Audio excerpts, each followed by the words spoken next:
بسم اللہ الرحمن الرحیم وصلی اللہ علی النبی الکریم رب اشرح لی صدری ویسر لی امری واحلل عقدۃ من لسانی یفقہوا قولی. Today we have some Turkish friend. It is a good news. And also he gave us a news very encouraging that some of our books is translated into Russian language.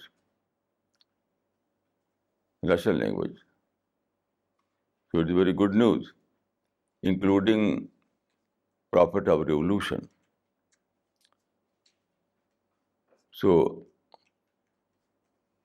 as usual, I will speak in Urdu, and here I remember an episode. Sheikh Saadi happened to meet a gentleman at some occasion. So that gentleman was Turkish. So there was language gap. Saadi was from Iran, so he was speaking in Persian, and that gentleman was speaking Turkish. So there was language gap. So Saadi narrated this story and said that زبان یار من ترکی ومن ترکی نمی دانم. The language of my friend is Turkish, and I don't know Turkish. But inshallah here some of our friend will translate my ideas in English, and my Turkish friend will understand what I'm saying, because some other day I speak English, but on Sunday not. So today I will speak in Urdu, inshallah. تو آج کا جو topic ہے وہ ہے take it as a challenge.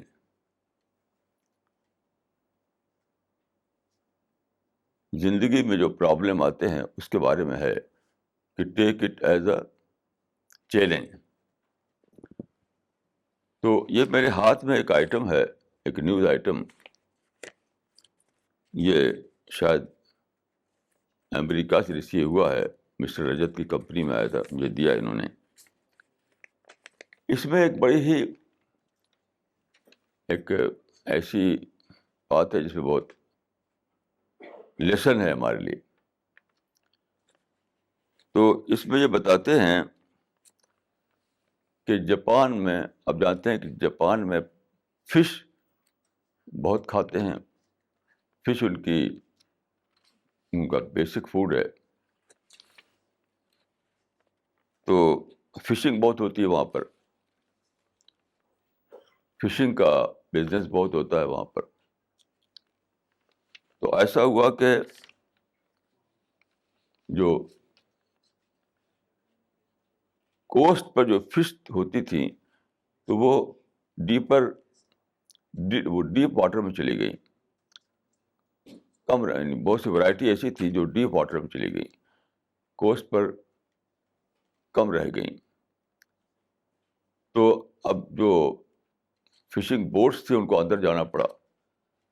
Fishing کمپنیاں بڑی بڑی وہاں پر ہیں جو ان کی فشنگ بوٹ ہوتی ہے. تو ڈیپ واٹر میں جا کر کے انہوں نے فشنگ کی. لیکن جب وہ لے آئے باہر وہ فش، تو وہاں سے آتے آتے 2-4 دن لگ جاتے تھے.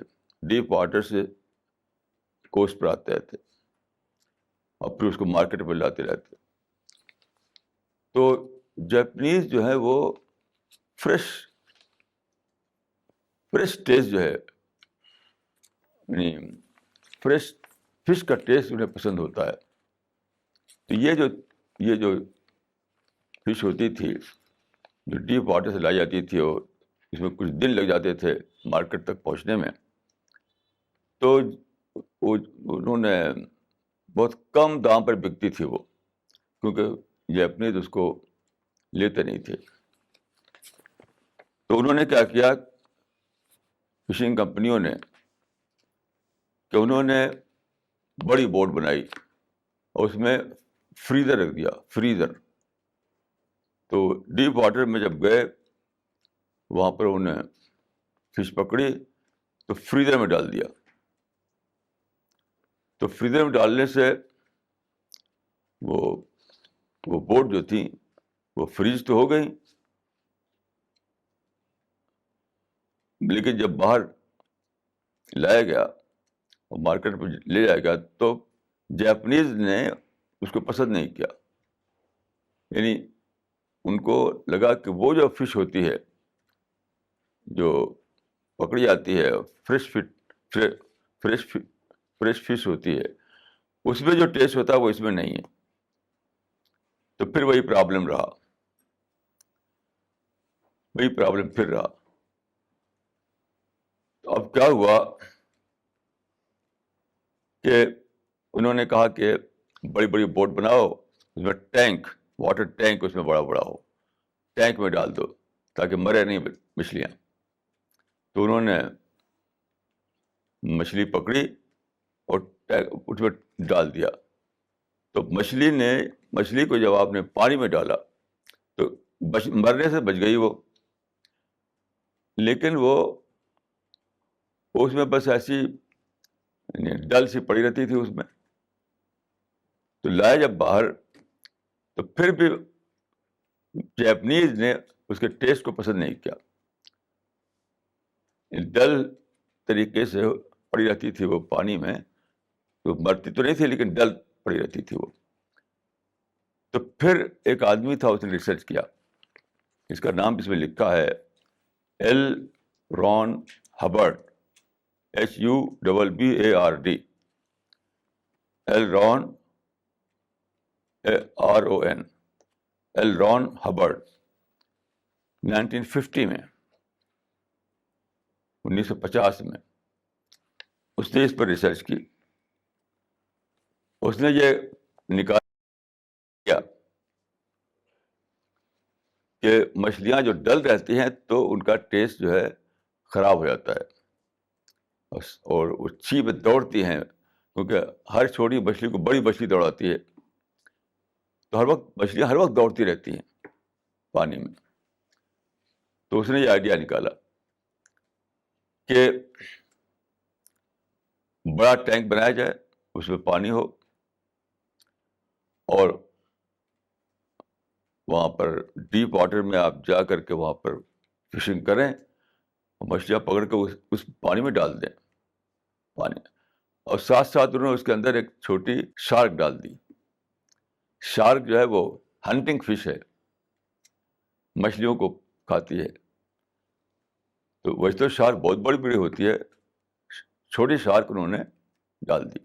اب کیا ہوا کہ جو چند دن لگتے تھے وہاں سے, یعنی ڈیپ واٹر سے کوسٹ تک آنے میں, تو اس میں مچھلیوں کے پیچھے شارک رہتی تھی, مچھلیاں خوب دوڑتی تھی اسی میں. اس واٹر ٹینک میں مچھلیاں ڈل نہیں رہتی تھی, دوڑتی رہتی تھی ہر وقت, کیونکہ ہر وقت دوڑاتی تھی وہ. تو اگرچہ کچھ تھوڑی سی مچھلیاں کھا بھی جاتی تھی وہ, لیکن میجارٹی تو بچ جاتی تھی. پھر بھی ایک شارک کتنی مچھلی کھائے گی, کیونکہ دوڑاتی خوب تھی وہ. تو جب یہ لائی گئی, یہ مچھلی لائی گئی مارکیٹ میں, تو جاپنیز تو خوب پسند کیا, اس کو خوب پسند کیا. تو آج کل جاپان میں ایسا کیا جا رہا ہے. اس میں دیکھیے کتنا بڑا اس میں لیسن ہے کہ what is the law of nature, یہ معلوم ہوتا ہے, لا آف نیچر معلوم ہوتا ہے. ظاہر آپ جانتے ہیں کہ کسی آدمی نے تو ایسا کیا نہیں. کوئی ظالم وہاں بیٹھا ہوا نہیں ہے جو شارک ڈال دے, وہ تو کریٹر نے ڈالا ہے. یہ خالق کا کریشن پلان ہے کہ چھوٹی مچھلی کے پیچھے بڑی مچھلی لگے رہے, یعنی پرابلم لگا رہے. اس سے مجھے قرآن کی کچھ آیتیں پھر سے سمجھ میں آئیں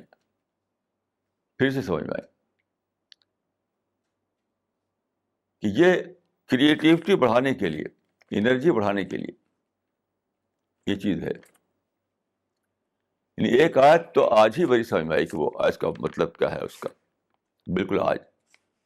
حالانکہ یہ آیت 1000 سال سے ہے, کسی بھی کمنٹیٹر نے اس آیت کو کلیئر نہیں کیا.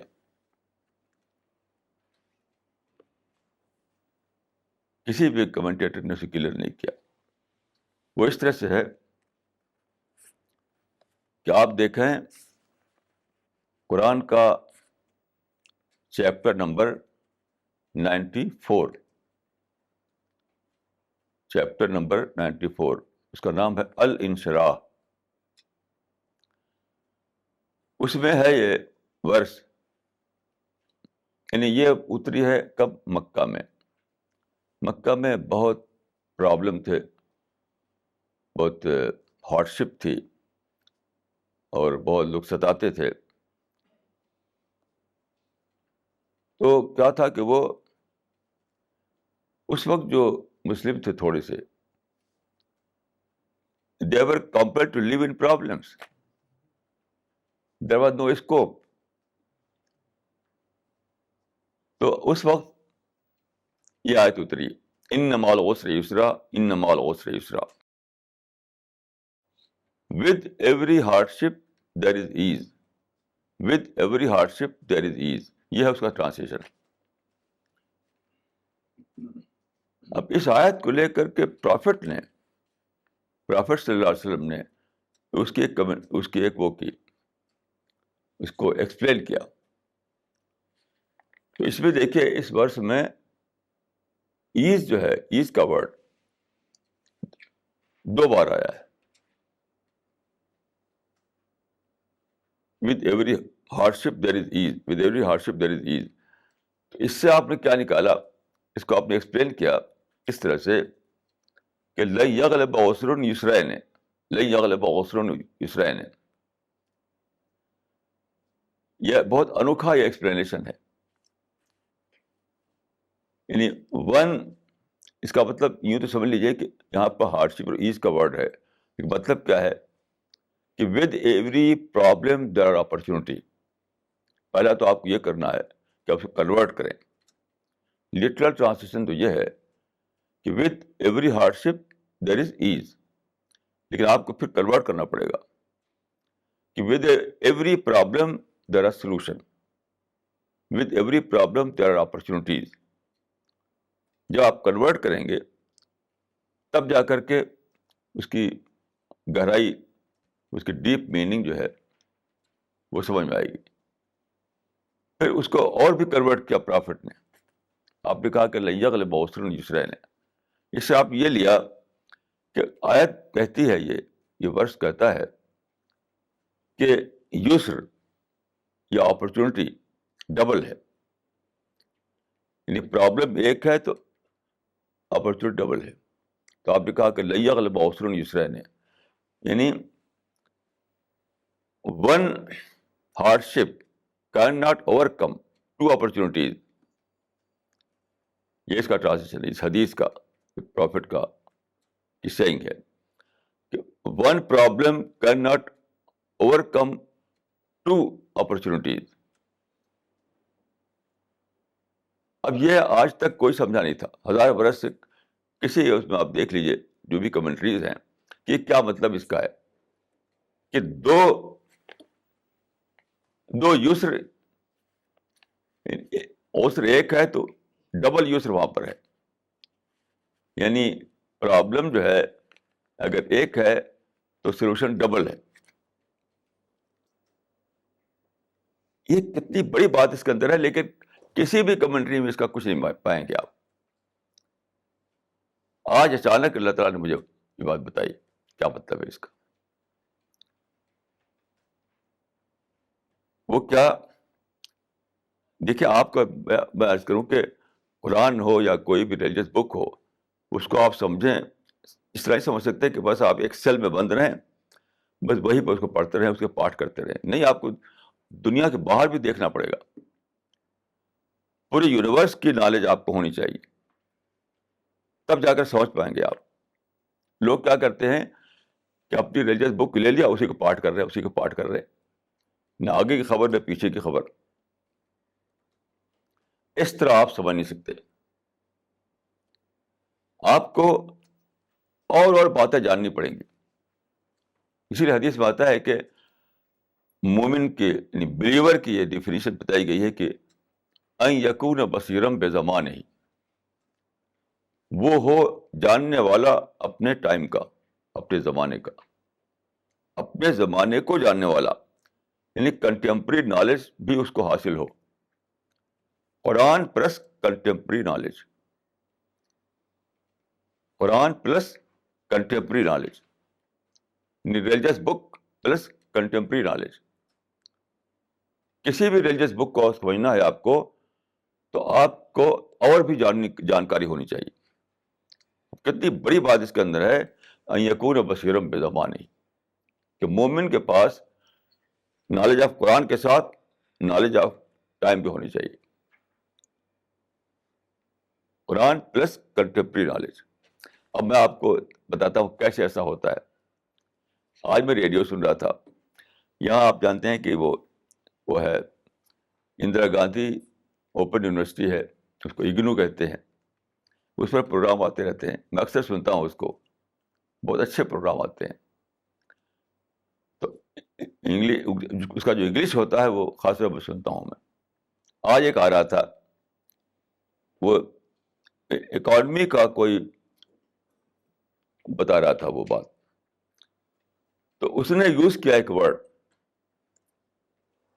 یہ ورڈ یوز کیا کہ ہائی ڈگری آف موٹیویشن. وہ کمپٹیشن کو ایکسپلین کر رہا تھا کہ اوپن مارکیٹ جب ہوتی ہے، لبرلائزیشن جو ہوتا ہے، تو اس وقت کیا ہوتا ہے، لوگ اندھا دھند کام کرنے لگتے ہیں. تو اس میں یوز کیا اس نے، high degree of motivation, high degree of motivation. اس سے مجھے ایک کلو مل گیا، کلو. اس کو میں نے وہاں پر اپلائی کیا. وہ کیسے؟ اس طرح سے کہ یعنی ایک تو وہ ہے جو اپرچونیٹی وہاں پر ہے، پرابلم کے ساتھ ایک اپرچونیٹی تو as a law of nature وہاں موجود ہے. یہ دنیا جو خدا نے سب بنائی ہے کہ جہاں بھی کانٹا ہوگا تو وہاں پھول بھی ہوگا، جہاں آگ ہوگی تو وہاں پانی بھی ہوگی. یہ دیٹ لا آف نیچر، یعنی where there are problem there are opportunities, that law of nature. کبھی بھی ایسا نہیں ہو سکتا کہ صرف پرابلم ہو اپرچونیٹی نہ ہو. تو لا آف نیچر یہ بتاتا ہے کہ جہاں بھی پرابلم ہوگا تو خود لا آف نیچر ہی کے مطابق وہاں پر اپرچونیٹی بھی ضرور ہوگی. آگ ہوگا تو پانی بھی ہوگا، کانٹا ہوگا تو پھول بھی ہوگا. اب یہاں پر دیکھیے، یہ جو اس نے یوز کیا word high degree of motivation, تو میں نے اس کو اس طرح ملایا کہ لا آف نیچر کے مطابق وہاں ایک اپرچونیٹی آلریڈی موجود ہے، ایک. اور یہ جو انسان ہے جس کو فیس کر رہا ہے پرابلم کو، تو پرابلم کو فیس کرنے کی وجہ سے کیا ہوگا، اس کے اندر ہائی ڈگری آف موٹیویشن آ جائے گا. یوں جیسے وہ مچھلیاں تھیں، وہ بالکل سلیگش اور ڈل بنی ہوئی تھی جب تک شارک نہیں تھی. وہ شارک نہیں تھی جب تک، ایک دم ایسی ڈل پڑی رہتی تھی وہ. لیکن جب شارک آئی تو لگی ایک دم اچھل کود بچانے. تو that was high degree of motivation. تو ایک اپرچونیٹی وہ ہے جو آپ کو نیچر سپلائی کرتی ہے، نیچر پرووائڈ کرتی ہے. پرابلم تھا تو نیچر نے ایک اپرچونیٹی پرووائڈ کی آپ کو, اور جب آپ اس پرابلم کو آپ نے فیس کیا آپ نے ان پازیٹیو مائنڈ کے ساتھ, تو اس جو آپ فیس کیا آپ نے, تو اس سے کیا ہوا, آپ کے اندر ایک موٹیویشن نیا جاگ پڑا, ہائی ڈگری آف موٹیویشن, یہ ہے ڈبل ہو گیا وہ. تو ایک تھا وہ جو اپرچونیٹی جو as a law of nature وہاں موجود تھی, اور ایک ہے آپ کا زیادہ موٹیویٹ ہو جانا, آپ کے اندر ہائی ڈگری آف موٹیویشن پیدا ہو جانا, اس سے ڈبل ہو گیا. اس کو رسول اللہ نے کہا کہ لن یغلب عسر یسرین, کہ دو اپرچونیٹی کو ایک پرابلم اوور پاور نہیں کر سکتا. تو ایک دم مجھے تھرل ہو گیا, کتنی بڑی بات اس کے اندر ہے. کہ وہی اسی سے آپ سمجھ سکتے ہیں کہ وہی مچھلیاں جو بالکل ڈل پڑی رہتی تھی, ڈل, تو ظاہر ہے کہ جب ان کے اندر ڈالا گیا, شارک ڈالی گئی, تو لگے اچھل کود کرنے, بھاگنے دوڑنے, تو وہ ہے ان کا موٹیویشن بڑھ گیا. اسی کو اس نے کہا کہ ہائی ڈگری آف موٹیویشن. تو رسول اللہ نے جو کہا کہ وہ ایک پرابلم دو اپرچونیٹی کو اوور پاور نہیں کر سکتا. تو دو اپرچونیٹی کیا ہے, ایک وہ جو نیچر آپ کو پرووائڈ کر رہی ہے, اور دوسرا کیا ہے, آپ کا اندر کا جو میکینزم ہے, آپ کے اندر برین اسٹارم جو آ رہا ہے, آپ کے اندر موٹیویشن جو بڑھ رہا ہے, تو آپ کا ہائی ڈگری آف موٹیویشن نے اس کو ڈبل کر دیا. یہ کتنا بڑا لیسن ہے نیچر میں, یعنی خدا کا جو کریشن پلان ہے وہ کتنا زیادہ کمپلیٹ ہے. اب دیکھیے, ایک بات اور میں اس میں ملاؤں گا, وہ یہ ہے کہ جب خدا نے انسان کو بنایا تو آپ جانتے کہ پہلا انسان تھا آدم, ان کی بیوی تھی ایو یا ہوا. تو دو انسان بنائے خدا نے, ایک مرد ایک عورت, وہاں زندگی شروع ہوئی. اب جینیٹک کوڈ نے یہ اسٹیبلش کر دیا ہے کہ ایک ہی پیرنٹ سے سارے لوگ بنے ہیں. اس پر ریسرچ ہوئی امریکہ میں, ایک پورا نمبر چھپا تھا اس میں نیوز ویک میں, کہ جینیٹک کوڈ کی جو اسٹڈی کی گئی ہے تو پتہ چلا ہے کہ سارے انسان بلڈ بردرس اور بلڈ سسٹرس ہیں, پوری ہیومینٹی. کیونکہ آپ جانتے ہیں کہ جینیٹک کوڈ کا بڑا یعنی انوکھا ایک میتھڈ ملا ہے انسان کو سمجھنے کا. تو جینیٹک کوڈ کے ذریعے جو اسٹڈی کی گئی اس سے پتہ چلا کہ سارے انسان, پوری ہیومینٹی جو ہے وہ آپس میں بلڈ سسٹرس اور بلڈ بردرس ہیں. تو یہ کیسی انوکھی بات ہے. تو خیر, جب خدا نے پیدا کیا پہلا انسان, تو اس وقت خدا نے کہا, وہ لمبا قصہ ہے جو آپ لوگ جانتے ہوں گے, کیونکہ اس قصہ جو ہے قرآن میں بھی ہے اور بائبل میں بھی ہے, کہ شیطان سے مقابلہ ہوا انسان کا. تو اس کو مجھے نہیں دہرانا یہاں پر, صرف یہ کہنا چاہتا ہوں کہ جب خدا نے انسان سے کہا کہ اب جاؤ تم زمین پر رہو, شروع میں ٹیمپریری طور پر انسان کو رکھا گیا تھا جنت میں, ٹیمپریری طور پر, پھر بھیج دیا گیا اس دنیا میں. اس وقت خدا نے کہا کہ بعضکم لبعض عدو, تم ایک دوسرے کے دشمن ہوگے. بعضکم لبعض عدو, تم ایک دوسرے کے انیمی ہوگے. اب دیکھیے, یہاں تو کہا گیا ہے انسان اور ورسس سیٹن, یعنی سیٹن جو ہے انسان کا دشمن ہوگا, سیٹن جو ہے انسان کا دشمن ہوگا. لیکن اس میں ایک اور بات چھپی ہوئی ہے کہ سیٹن انسانوں کو بہکائے گا, بہکا کر کے انسان کو دشمن بنائے گا. یعنی سیٹن خود تو دشمن ہے ہی انسان کا, پھر انسانوں کو آپس میں لڑوانے کے لیے ایک دوسرے کو اس میں ایک دوسرے کو انمٹی پیدا کرے گا، دشمنی پیدا کرے گا، تو ڈبل دشمنی ہو جائے گی. ایک تو شیطان خود دشمن ہے، اور انسانوں کے اندر دشمنی بھڑکا کر کے وہ ہر طرف ہیٹ اور ریونج اور انمٹی یہ سب پیدا کر دے گا، جیسے کہ آپ دیکھ رہے ہیں. تو یہ بھی دیکھیے، یہ کوئی ایول نہیں ہے. بہت سے لوگ، بہت سے فلاسفرس اس کو ایول سمجھتے ہیں. ایول، جیسے آپ کی کتاب پڑھیے سی ایم جوڈ کی کتاب دا ماڈرن ویکڈنس. تو یہ لوگ اس کو ایول سمجھتے ہیں.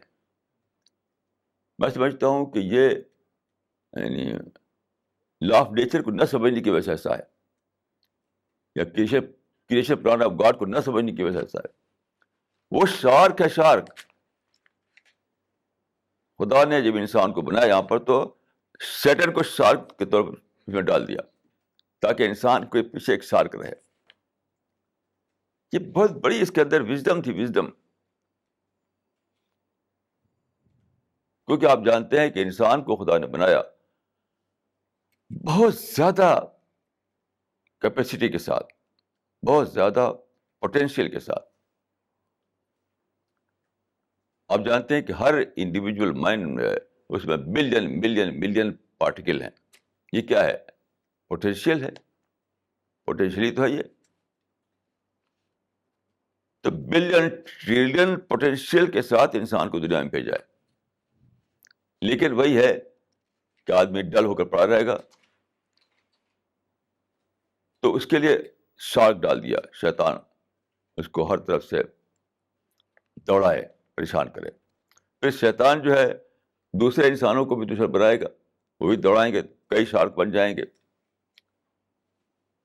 دیکھیے، اگر ایسا نہ ہو، اگر دنیا میں خدا نے شارک نہ ڈالے ہوتے تو کبھی بھی ڈیولپمنٹ نہ ہوتا، کبھی پروگرس نہ ہوتی.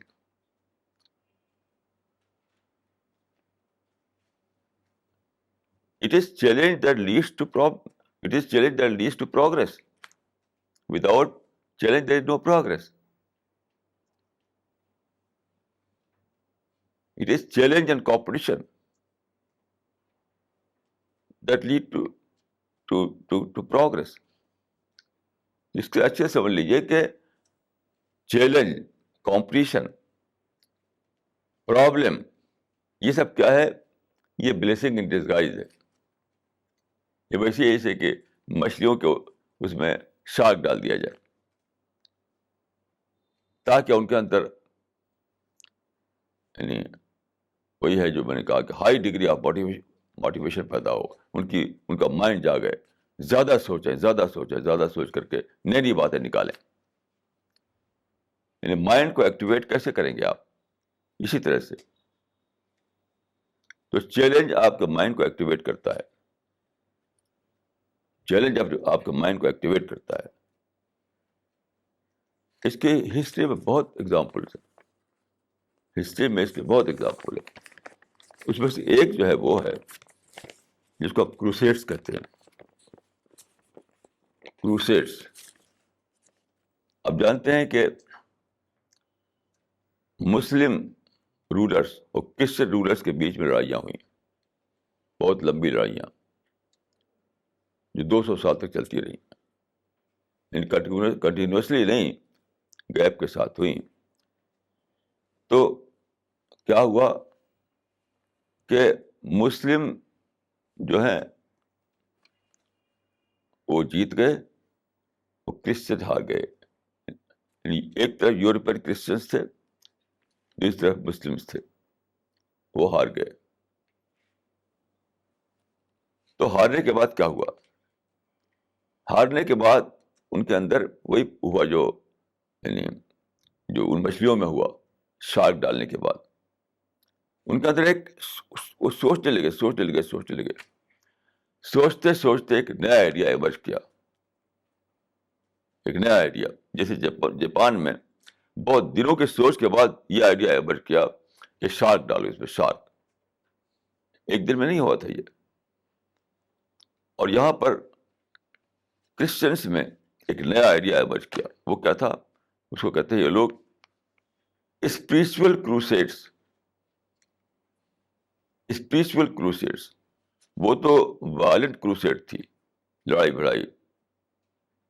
اب انہوں نے کہا کہ اسپریچول کروسیڈس وہ کیا ہے؟ مجھے ہے کہ وہ آخر میں بڑھ کر کے وہ سائنٹیفک ریسرچ بنی. سائنٹیفک ریسرچ اسی سے سائنٹیفک ریسرچ کا موٹیویشن پیدا ہوا کہ ہم بیٹل فیلڈ میں ہار چکے ہیں، اب سائنس کے فیلڈ میں ہمیں جیتنا ہے. یہ تھا کروسیڈس کا آئیڈیا، یہ تھا اسپریچول کروسیڈس کا آئیڈیا کہ جو لڑائی ہم نے ہاری ہے بیٹل فیلڈ میں، اس لڑائی کو ہمیں جیتنا ہے سائنٹیفک فیلڈ میں. شروع میں بہت کلیئر نہیں تھا یہ آئیڈیا، دھیرے دھیرے کلیئر ہوا کہ بعد اس کو کہا لوگوں نے اسپریچول کروسیڈس. اب دیکھا اس بات کیا ہوا آپ نے کہ ہسٹری بدل گئی. ہسٹری ایک نیا ریولیوشن آ گیا. ٹریڈیشنل دور جو تھا، ٹریڈیشنل پیریڈ جو ہے ختم ہو کر سائنٹیفک پیریڈ آ گیا. ہاتھ سے لڑائی کا زمانہ تھا، دستی ہتھیار. اسی وجہ سے کیا ہوا، دور سے مارنے والے ہتھیار بن گئے. پہلے جو تھا سوٹ سے آپ پاس کے آدمی کو مار سکتے تھے، گن سے آپ کو دور کا آدمی مارنے لگے آپ. اس طریقے سے دیکھیے پہلے کیا تھا، گھوڑے اور اونٹ کا پاور تھا ہمارے پاس، انسان کے پاس اینیمل پاور بس. اب انہوں نے اس کو میکنائز کیا، میکینیکل پاور انہوں نے دریافت کیا. سب سے پہلے اسٹیم پاور، پھر اس کے بعد اور پیٹرول، یہ سب چیزیں. تو ایک کے بعد ایک انہوں نے ایک نئی سویلائزیشن آ گئی. تو اب مسلمانوں کو ڈیفیٹ ہو گئی. وہ بیلنس آف پاور ہی ختم ہو گیا. وہ جو بیلنس آف پاور جس میں کہ مسلمانوں کو ملی تھی سپیریٹی، وہ زمانہ ہی ختم ہو گیا. اب ایک نیا زمانہ آ گیا. اب وہ چھوڑیے، اب سوچیے ذرا کہ وہ اینیمل پاور سے لڑے تھے، اب انہوں نے میکنائز کر لیا پاور کو، میکینیکل پاور اور دریافت کر لیا. بالکل نیا زمانہ آ گیا. ٹریڈیشنل ایج کو ختم کر کے انہوں نے سائنٹیفک ایج پیدا کر لیا. یہ ہے چیلنج کا میریکل. تو کب ہوتا ہے یہ فائدہ؟ آپ کو کب ملتا ہے؟ جب چیلنج ہو تو آپ نیگیٹو نہ ہو جائیں. ایک ہی اس کا فارمولا ہے، کیونکہ نیگیٹو ہوں گے تو آپ سوسائڈ بامبنگ کریں گے. آج ہی میں نے ریڈیو پر سن رہا تھا کہ وہاں پر سوسائڈ بامبنگ کیا انہوں نے افغانستان میں. ڈیلی ہوتی رہتی. نیگیٹو تھنکنگ آپ کو لے آتی ہے، کہا اپنے ہی کو مارو، سوسائڈ بامبنگ کرو. تو کرسچنس جو تھے، یورپین کرسچن، انہوں نے سوسائڈ بامبنگ نہیں کی، اپنے کو نہیں مار ڈالا انہوں نے، بلکہ ایک نیا زمانہ پیدا کیا. تو آج کل مسلمانوں کو جہاں بھی دیکھیے نگیٹیوٹی کی وجہ سے صرف اپنے کو خود ہی مار رہے ہیں ہر جگہ. کشمیر میں اور فلسطین میں، افغانستان میں، عراق میں، پاکستان میں، جہاں بھی دیکھیے ہر جگہ اپنے آپ کو مار رہے ہیں. کیوں؟ Negative, out of negativity. یعنی جن سے انہیں شکایت ہوئی ان سے بس ہیٹ، مارو. یہ نہیں سوچا انہوں نے اپنے آپ کو اور کنسولیڈیٹ کرو، اپنے آپ کو اور زیادہ نئی حیثیت سے آگے بڑھاؤ. مثلاً سائنٹیفک ڈیولپمنٹ سوچتے ہو، سائنٹیفک ایجوکیشن سوچتے ہو، آرگنائزیشن سوچتے ہو. اب کل میرے پاس ایک ٹی وی والے آئے تھے پرسوں، تو انہوں نے کہا کہ فلینتھریپی جو کہتے ہیں، فلینتھریپی یعنی لوگوں کی مدد کرنا. کہا کہ اسلام میں فلینتھریپی کا ڈیولپمنٹ نہیں ہوا. یہ کہا انہوں نے, فلینتھریپی کا ڈیولپمنٹ نہیں ہوا, جبکہ آج ہندوؤں میں, کرسچن میں فلینتھریپی کو بہت ویل آرگنائز وے میں کیا جاتا ہے. تو میں نے کہا کہ دیکھیے یہ معاملہ اسلام کا نہیں ہے, مسلمانوں کا ہے. اسلام میں فلینتھریپی کے لیے ایک پورا ایک وہ ہے, ٹیچنگ ہے جو کہتے ہیں مواسات بنی آدم, وتواصوا بالحق وتواصوا بالمرحمہ. وتواصوا بالمرحمہ کیا ہے؟ یہ فلینتھریپی ہے. تو دو فارمولا دیا, وتواصوا بالحق وتواصوا بالمرحمہ, یعنی خدا کے ساتھ اپنے معاملوں کو ٹھیک کرنا, انسان کے ساتھ اپنے معاملوں کو ٹھیک کرنا, انسان کے حقوق ادا کرنا. وتواصوا بالمرحمہ جو ہے وہ انسان کے حقوق ادا کرنا, اسی کو ہم کہتے ہیں فلینتھریپی. تو یہ پوری ہسٹری میں ہوتا رہا. اس زمانے میں جو ہے سب جپرڈائز ہو گیا. کیوں؟ یہ ایک کلونیل پیریڈ جب آیا اور مسلمانوں کو کچھ ان سے وہ ہوا, یعنی کچھ ان کو کمپلینٹ ہوئی, کچھ ان کو نقصان اٹھانا پڑا. تو کیا ہوا؟ بس مارو. یعنی یہ نہیں سوچا کسی نے کہ کیوں ایسا ہوا کہ کلونیل پاورز جو ہے وہ ہمارے اوپر چھا گئیں, کیوں ایسا ہوا. یعنی اپنی ویکنیس کو ڈھونڈتے, وہ ری اسیس کرتے. ری اسیسمنٹ کا پروسیس نہیں چلایا انہوں نے, بلکہ وہ لگے لڑنے. تو انہیں جو کہ وہ سب جو تھا نظام ختم ہو گیا, اور اب لڑائی ہے, اب فلینتھراپی کوئی سوچتا بھی نہیں. دیکھیے ری اسیسمنٹ جو ہے بہت امپورٹنٹ چیز ہے اسلام میں. میں آپ کو قصہ بتاتا ہوں. رسول اللہ صلی اللہ علیہ وسلم کا دو تین لڑائی ہوئی ہیں, وہ سب ڈیفینسو وار تھی وہ. تو اس میں سے ایک تھی بیٹل آف بدر. بدر جو تھی دیٹ واز اے ڈیفینسو وار. تو اس میں ایک قصہ آتا ہے کتابوں میں کہ آپ سینڈ پر بیٹھے ہوئے تھے, وہاں پر کوئی ایسا کنسٹرکشن تو تھا نہیں, نہ کوئی پکی زمین تھی. تو آگے بیٹل فیلڈ تھا, پیچھے آپ سینڈ میں بیٹھے ہوئے تھے. ایک عریش تھا وہاں پر, عریش مطلب ایک چھپر سمجھ لیجیے. تو آپ سینڈ پر کچھ ایسے کر رہے تھے, لائنیں بنا رہے تھے سینڈ پر, یہ آتا ہے کتابوں میں. تو ایک اورینٹلسٹ نے اس کو پڑھا تو کہا کہ the leader of Islam was making his next war plan. دیکھیے یہ صرف مس انڈرسٹینڈنگ ہے. اس آدمی نے ہسٹری کو جوڑ کر نہیں دیکھا. اس کے بعد پرافٹ نے کیا کیا, بیٹل آف بدر کے بعد پرافٹ نے کیا کیا. کیا کوئی اٹیک کیا؟ نہیں. آپ نے کیا کیا؟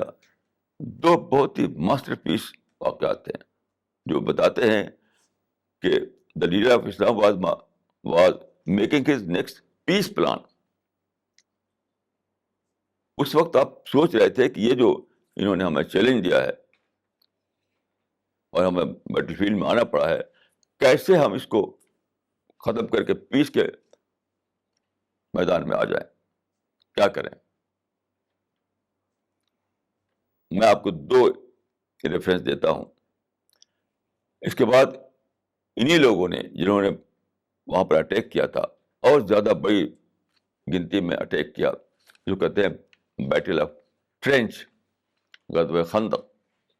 یعنی وہاں سے 12,000 آدمی نے مکہ سے چل کر کے مدینے پر اٹیک کرنے کے لیے چلے. وہاں سے وہ آپ کے پاس انٹیلیجنس ہوتا تھا, پتہ کرتے رہتے تھے آپ. تو جب آپ کو پتہ چلا کہ وہاں سے چلی آ رہی آرمی, تو آپ نے کیا کیا؟ آپ نے اپنے ساتھیوں کو اکٹھا کیا. آپ کا طریقہ یہ تھا کہ آپ لوگوں کو اکٹھا کرتے تھے, وہ کہتے تھے اشیروا علی ایھا الناس, اے لوگوں مجھے مشورہ دو, مجھے ایڈوائس دو. اشیروا علی ایھا الناس, تو لوگ اکٹھا کر کے آپ نے کہا کہ مجھے مشورہ دو کہ کیا کریں. وہ آرمی چلی آ رہی ہے, ہمیں لڑنا نہیں ہے, کوئی اور بتاؤ. تو اس میں ایک صاحب جو سلمان فارسی کہا جاتا ہے ان کا نام, وہ فارس سے آئے تھے. تو انہوں نے کہا کہ ہم نے دیکھا ہے فارس میں یعنی ایران میں, جب وہاں کے جو کنگ لوگ ہیں جب لڑائی کو اوائڈ کرنا چاہتے ہیں اوائڈ، تو وہ ٹرینچ کھودتے ہیں، خندق.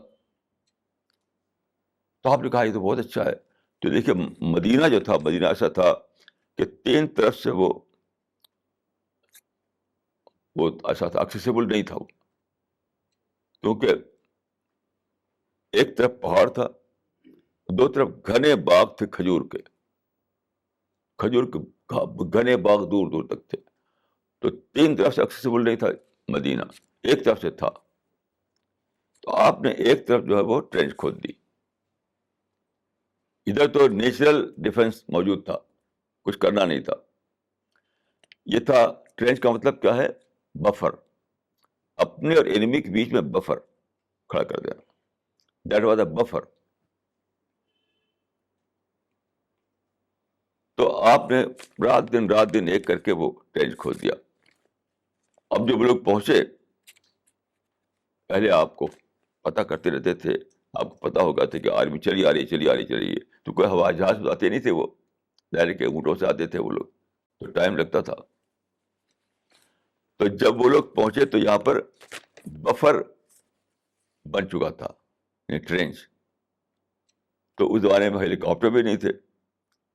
تو وہ 15 دن تک یا 20 دن تک وہاں ٹھہرے رہے، اور کوئی سمجھ میں نہیں آیا کیا کریں، پھر لوٹ گئے وہ. That was principle of avoidance. تو وہاں پر جو آپ کو اٹیک کیا انہوں نے اور ڈیفینسو وار لڑنی پڑی آپ کو، تو وہاں پر ایٹ دیٹ ٹائم ہی was making his next peace plan. تو وہ پیس پلان کا ایک کیا تھا؟ اپنے اور انیمی کے بیچ میں بفر بنا دینا. بفر بنا دینا. ایک مثال یہ ہے، بفر بنا کر کے آپ نے اوائڈ کیا لڑائی کو، ٹکراؤ کو، جنگ کو، بفر بنا کر کے. تو وہاں جو آپ لائن بنا رہے تھے، وہ تو آدمی سوچتا ہے جب ایسے کچھ کرتا ہے. تو آپ سوچ رہے تھے. تو سوچو کوئی راستہ نکلے گا، کسی نے کہا ہے.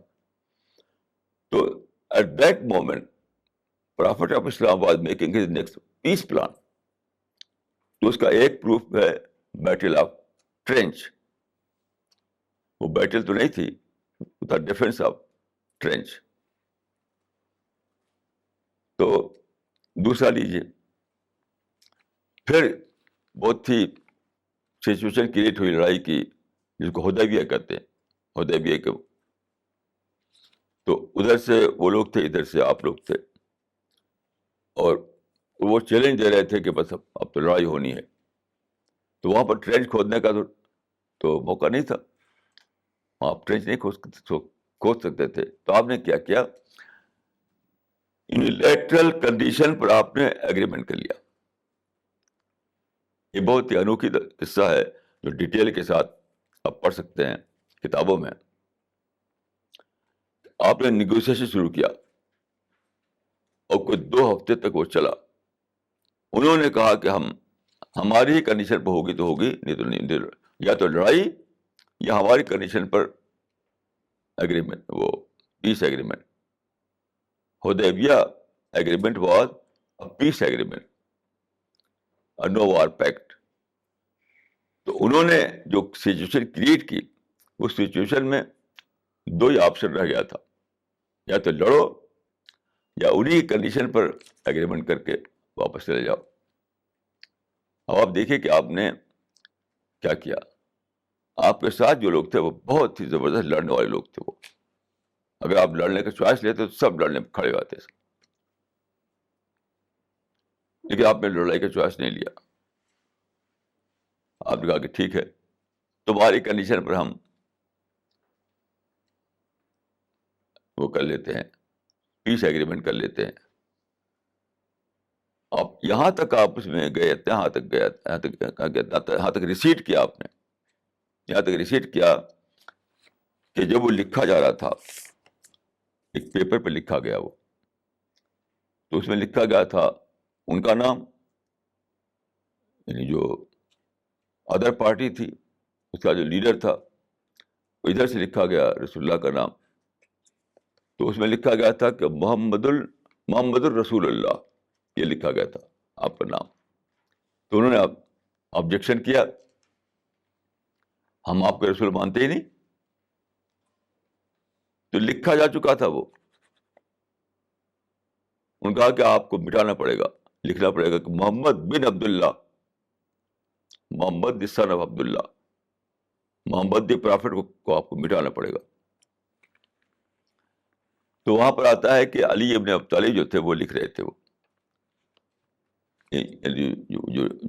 جو ڈیل بنائی جا رہی تھی اس کو وہ لکھ رہے تھے. تو رسول اللہ نے کہا کہ اس کو مٹا دو علی سے. تو نے کہا میں تو نہیں مٹا سکتا، میں کیسے مٹاؤں؟ جب میں لکھ کے رسول اللہ تو اس کو مٹاؤں کیسے میں؟ تو رسول اللہ نے کہا کہ نہیں مٹا دو، یہ کہتے ہیں کہ مٹا دو. تو علی ابن طالب کی ہمت نہیں پڑی کہ مٹانے کی. تو آپ نے خود اپنے ہاتھ سے مٹایا، اپنے ہاتھ سے، اور کہا کہ لکھو آپ محمد بن عبداللہ. آپ غور کیجئے کہ آپ کی جو اصل آپ کی یعنی جو پوزیشن تھی وہ تو یہ تھی کہ آپ پرافٹ آف گاڈ ہیں. یہ نہیں تو کچھ بھی نہیں. پھر تو اگر آپ پرافٹ آف گاڈ نہ ہو تو ساری کہانی ختم، پھر تو ساری کہانی ختم. لیکن آپ نے وہی مٹا دیا. کیوں؟ یہاں پر دیکھیے بہت بڑی بات ہے. پروفیٹک ویژن کو سمجھیے، پروفیٹک ویژن کو سمجھیے. آپ نے کیوں مٹایا؟ اگر سچ پوچھیے آپ کو اپنے پرافٹ ہوڈ کو ختم کرنا ہوتا تو ظاہر ہے کہ آپ کبھی ختم نہ کرتے. پھر تو خدا آپ کو پکڑتا، تو تم نے کیا رائٹ تھا کہ تم نے ختم کر لیا. پھر خدا کہتا کہ جب میں نے تم کو بنایا تھا پرافٹ، تم نے خود کیسے اس کو ختم کر لیا. پھر تو بہت بڑی پکڑ ہوتی ہے ان کی. تو یہاں پر جو میں نے سوچا وہ یہ سمجھ میں آئے میرے کہ یہ تھا معاملہ، پروفیٹک ویژن کا معاملہ تھا. پروفیٹک ویژن، آپ نے کیا سوچا؟ آپ نے یہ سوچا کہ they can arrays it from paper but they can not arrays it from history. وہ پیپر میں مٹا سکتے ہیں، وہ ہسٹری سے مٹا نہیں سکتے. وہ ہسٹری سے نہیں مٹا سکتے. ہسٹری میں محمد رسول اللہ بننے والا ہوں، وہ تو ہو کر رہے گا.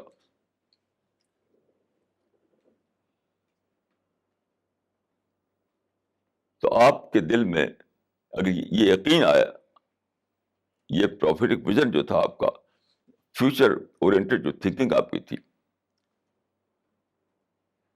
کہ وہ میرے نام کو پیپر سے مٹا سکتے ہیں، میں ہسٹری سے تھوڑی بتا سکتے ہیں. وہ ہسٹری سے بتانا ان کے بس میں نہیں ہے. ہسٹری کے اپنے لاز ہیں، ہسٹری کے اپنے قانون ہیں. ہسٹری کو خدا کنٹرول کرتا ہے، ہسٹری کو خدا کنٹرول کرتا ہے. یہ تو آج زندہ ہیں کل مر جائیں گے. یہ جو جن کے ہاتھ میں یہ پیپر ہے وہ آج زندہ ہیں کل مر جائیں گے. لیکن ہسٹری جو ہے وہ تو خدا گاڈ آلمائٹی اسے کنٹرول کرتا ہے. تو یہ کتنی بڑی آپ نے دی ہے سوچ کہ جہاں معاملہ ہو پیپر کا اور ہسٹری کا تو پیپر پرنٹے دو، ہسٹری میں تو پھر بھی رہے گا. اس کو میں کہتا ہوں کہ یہ ہے ٹائیگر کیریکٹر. دیکھیے یہاں پر ایک بات مجھے یاد آئی، میں آپ سے اس کو بھی شیئر کرنا چاہتا ہوں کہ امریکہ میں ایک ڈاکومنٹری بنائی گئی تھی. 3 سال تک انہوں نے اسٹڈی کی ٹائیگر کی، اس کے نیچرل ہیبیٹیٹ میں، جنگل میں، افریقہ میں. آپ جانتے ہیں کہ دنیا میں اب ٹائیگر یا تو زو میں ہے یا افریقہ کے کچھ جنگلوں میں ہے. پہلے تو ہر جگہ ہوتے تھے. تو ان کے نیچر ہیبیٹیٹ میں 3 سال تک ان کی اسٹڈی کی گئی, کیمرے لگایا گیا, ماڈرن جو مشینیں ہیں, ماڈرن جو ٹیکنیک ہے, اس سے ان کا پوری ڈاکومنٹری تیار کی گئی. ریئل لائف جو ہے, ریئل لائف, ٹائیگر کی ریئل لائف, وہ کوئی وہ نہیں تھا, وہ یعنی کوئی بناوٹی کہانی نہیں تھی, وہ ریئل لائف ٹائیگر کی. اس میں بہت انوکھے انوکھے سین تھے, انوکھے انوکھے سین تھے. اس میں ایک سین یہ تھا کہ ٹائیگر جو ہے آتا ہے اپنا ایک شکار لے کر کے, شاید گوٹ یا ایسی کچھ چیز, کوئی چیز تھی, اتنا بڑا تھا جانور, تو منہ میں دبا کر کے لاتا ہے وہ.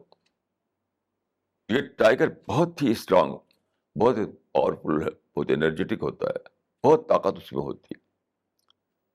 یعنی اگر آپ کبھی دیکھیں تو ایک پوری بھینس کو منہ سے پکڑ کر چلے گا, اس کا گردن جھکے گا نہیں, پوری پوری بھینس کو شکار کر کے لے کے چل رہا ہوگا, ایسے اونچے سر کے ساتھ جائے گا, اتنا اس کے اندر طاقت ہوتی ہے.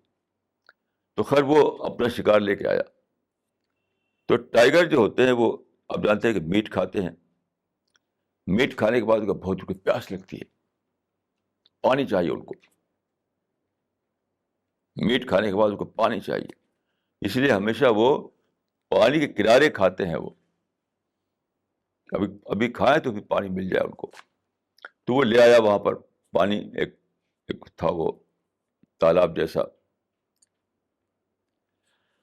تو اس کے کنارے رکھا اس نے اس وکٹم کو, اور کسی اور کام سے کچھ دیر کے وہاں سے ہٹ کے چلا گیا وہ, اور تھوڑی دیر کے بعد پھر آیا. تو اس جو ٹینک تھا, وہ جو تالاب تھا, اس میں ہوتے تھے وہ مگر مچھ, جو کروکوڈائل جو کہتے ہیں, کروکوڈائل. تو کروکوڈائل لمبے لمبے ان کے منہ ہوتے ہیں, آپ جانتے ہیں, آپ نے زو میں دیکھا ہوگا. تو کروکوڈائل جو ہے اس کا طریقہ ہے کہ اس کا جو باڈی ہے پانی میں رہتا ہے, اور منہ اوپر ایسا نکلا رہتا ہے. تو جیسے ٹائیگر ادھر گیا, وہ کروکوڈائل پانی میں, کیونکہ وہ لوگ سونگ کر جانتے ہیں چیزوں کو, سونگ کر کے, اب وہ ٹائیگر کا بھی فوڈ ہے, وہ کروکوڈائل کا بھی فوڈ ہے وہ, تو وہ ایسے آتا ہے, اپنا منہ نکالے گئے اور کوسٹ تک پہنچتا ہے, اس کے کنارے پانی, اور اس کو پکڑتا ہے ایسے. یہ طریقہ ہے کروکوڈائل کا, اور اس کو پیچھے کھینچنا شروع کیا اس نے. اتنے میں ٹائیگر آ جاتا ہے, ٹائیگر اتنے میں آ جاتا ہے. ابھی اس کا شکار دکھائی دے رہا ہے, ابھی پانی کے بہت ڈیپ واٹر میں نہیں گیا ہے. اور ٹائیگر تو آپ جانتے ہیں کہ بہت زبردست قسم کا تیرنے والا جانور ہوتا ہے, بہت انوکھا جانور ٹائیگر. تو صاحب وہ جو ہے کروکوڈائل لے کر جا رہا ہے دھیرے دھیرے دھیرے دھیرے پانی میں, اور یہاں پہ آ کر کھڑا ہو گیا. کھڑا ہو کر صرف دیکھ رہا ہے بس. وہ ٹائیگر جو ہے صرف دیکھ رہا ہے. جو بہت سب گرج کر بولتے ہیں, جو دھاڑتے ہیں, وہ بھی نہیں کیا اس نے, بولا بھی نہیں. وہ زمین پہ پاؤں پٹکتے ہیں ٹائیگر, وہ بھی نہیں کیا اس نے. وہ کود کر کے جا کر چھین سکتا تھا, وہ ٹائیگر یہ بھی کر سکتا تھا, کودے جا کر چھین کر لیا پھر دوبارہ.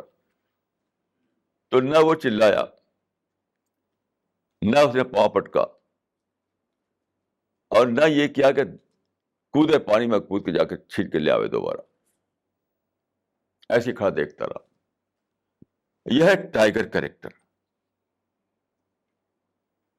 ایک جھوٹی کہانی مشہور ہے کہ سلطان ٹیپو جو تھے انگریزوں سے لڑ گئے, آرمی تھی نہیں ان کے پاس, بہت کم تھی. تو کسی نے کہا کہ بھئی آپ, اتنی بڑی آرمی انگریزوں کی ہے, آپ لڑ رہے ہیں, کیسے جیتیں گے آپ؟ تو انہوں نے کہا کہ میں جانتا ہوں کہ میں نہیں جیتوں گا, مطلب مارا جاؤں گا میں. تو اس پر انہوں نے کہا تھا کہ ٹائیگر کی 1 دن کی زندگی گیدڑ کے 100 دن کی زندگی, 1000 دن کی زندگی اچھی ہے.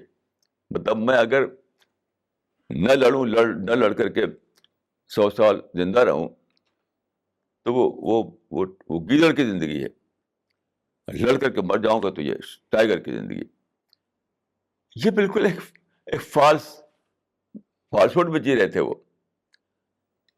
سلطان ٹیپو ایک فالسوڈ میں جی رہے تھے.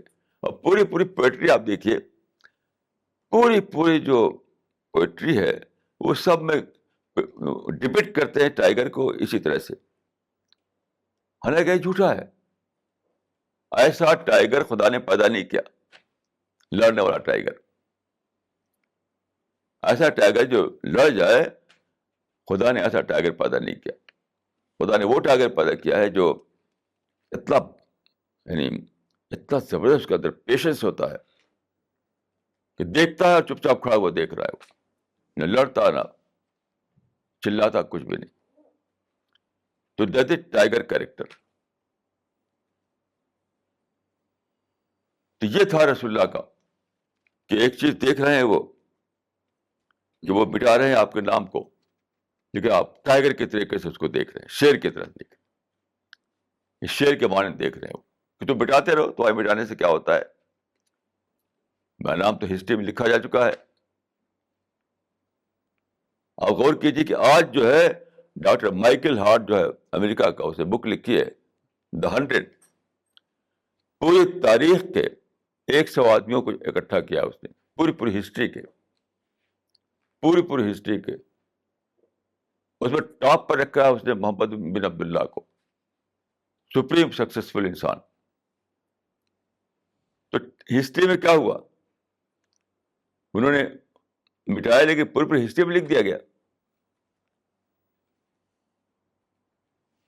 یہ ہونا چاہیے انسان کے اندر, تب بڑی ترقی ملتی ہے. اگر آپ کو بڑی ترقی چاہیے تو بڑا دل چاہیے. بڑی ترقی کے لیے بڑا دل چاہیے. بڑا دل نہیں تو بڑی ترقی بھی نہیں. تو چیلنج کا سامنا کرنا, چیلنج آئے تو نگیٹو نہ بننا, چیلنج آئے تو پازیٹیو مائنڈ کے ساتھ اس کا مقابلہ کرنا. بہت ہی زبردست وہ کروشل ٹائم ہوتا ہے جب کوئی چیلنج آپ کو پیش آتا ہے, کوئی پرابلم پیش آتا ہے. اس وقت اگر آپ نگیٹو بن گئے تو پھر خاتمہ ہے آپ کا. اگر آپ اپنی پازیٹیوٹی کو آپ نے باقی رکھا تو پھر آپ ہیرو بن جائیں گے, ہیرو. تو چیلنج آپ کی کوپنگ کیپیسٹی کو بڑھاتا ہے. چیلنج جو ہے وہ تو بلیسنگ ہے, بلیسنگ. بشرطے اگر آپ نگیٹو بن جائیں تب تو آپ اپنے کو کل کر لیں گے. پازیٹیو بنے رہیں تو آپ کی کوپنگ کیپیسٹی بڑھے گی, آپ شیر بن جائیں گے, اور شیر بن کر کے آپ سچویشن کو فیس کریں گے اور پھر بڑی کامیابی حاصل کریں گے. تو لا آف نیچر کو سمجھیے, کریشن پلان آف گاڈ کو سمجھیے,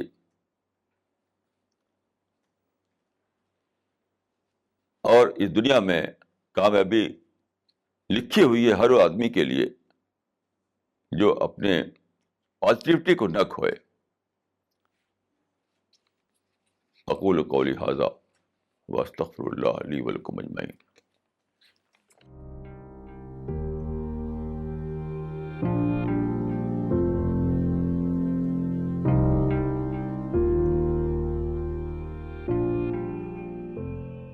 This question is from Maria.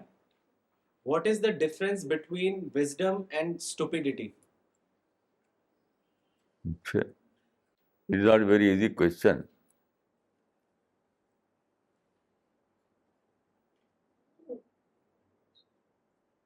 لیکن کسی نے کہا ہے کہ a wise man is one who knows the relative value of things.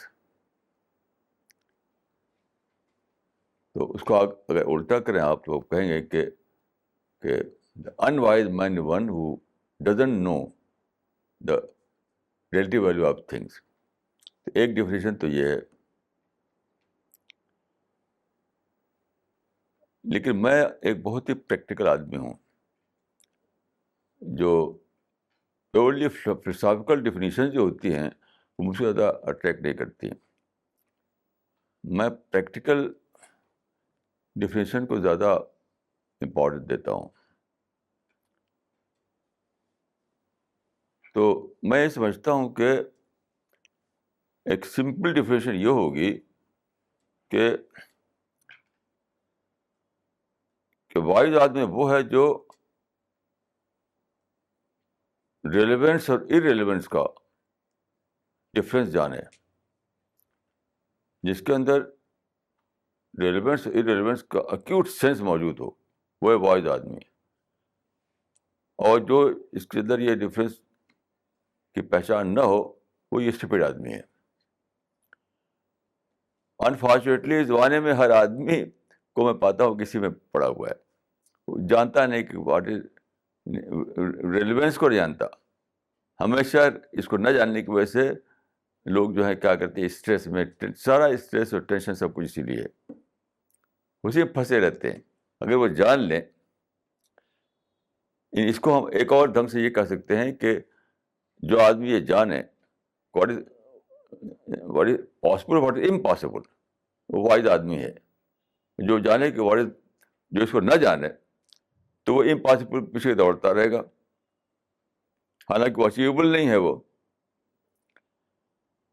تو میں پریکٹیکل طور پہ یہ کہوں گا کہ سب سے بڑی وزڈم یہ ہے کہ آدمی یہ جانے کہ آج میں کیا اچیو کر سکتا ہوں, جو آپ کے ایمبیشنس کے پیچھے نہ دوڑے, بلکہ یہ دیکھے کہ پریکٹیکل سینس میں کیا اچیو کر سکتا ہوں میں.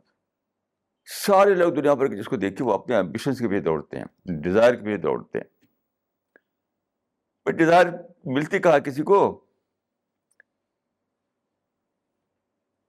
جس کو بھی دیکھتا ہوں کہ وہ اپنے ڈیزائر کے پیچھے دوڑتے ہیں, اپنے ایمبیشنس کے پیچھے دوڑتے ہیں. آج ہی میں پیپر پڑھ رہا تھا کسی کا اسٹوری, تو میں کچھ لڑکیاں تھیں, وہ بڑی بڑی باتیں بول رہی تھیں وہ, تو میں بالکل آنسو نکلا ہے میری آنکھ سے کہ دیکھو ان لوگوں کو پتہ نہیں کہ کل کیا ہونے والا ہے. بڑی بڑی باتیں بولی جیسے کہ ہمیشہ ینگ رہیں گی, ہمیشہ وہ بیوٹیفل رہیں گی, ہمیشہ مردوں کا اٹریکشن بڑی رہے گی. صرف جھوٹی بات ہے. یہی لڑکیاں جو تھیں اس میں تصویر میں, لگتا تھا کہ وہ سمجھتے ہیں کہ ہمیشہ ہم مردوں کے لیے اٹریکٹیو بڑے رہیں گے, ہمیشہ ہمارے یعنی یوتھ رہیں گے, ہمیشہ ہمارے بیوٹی باقی رہے گی. سب جھوٹی بات ہے.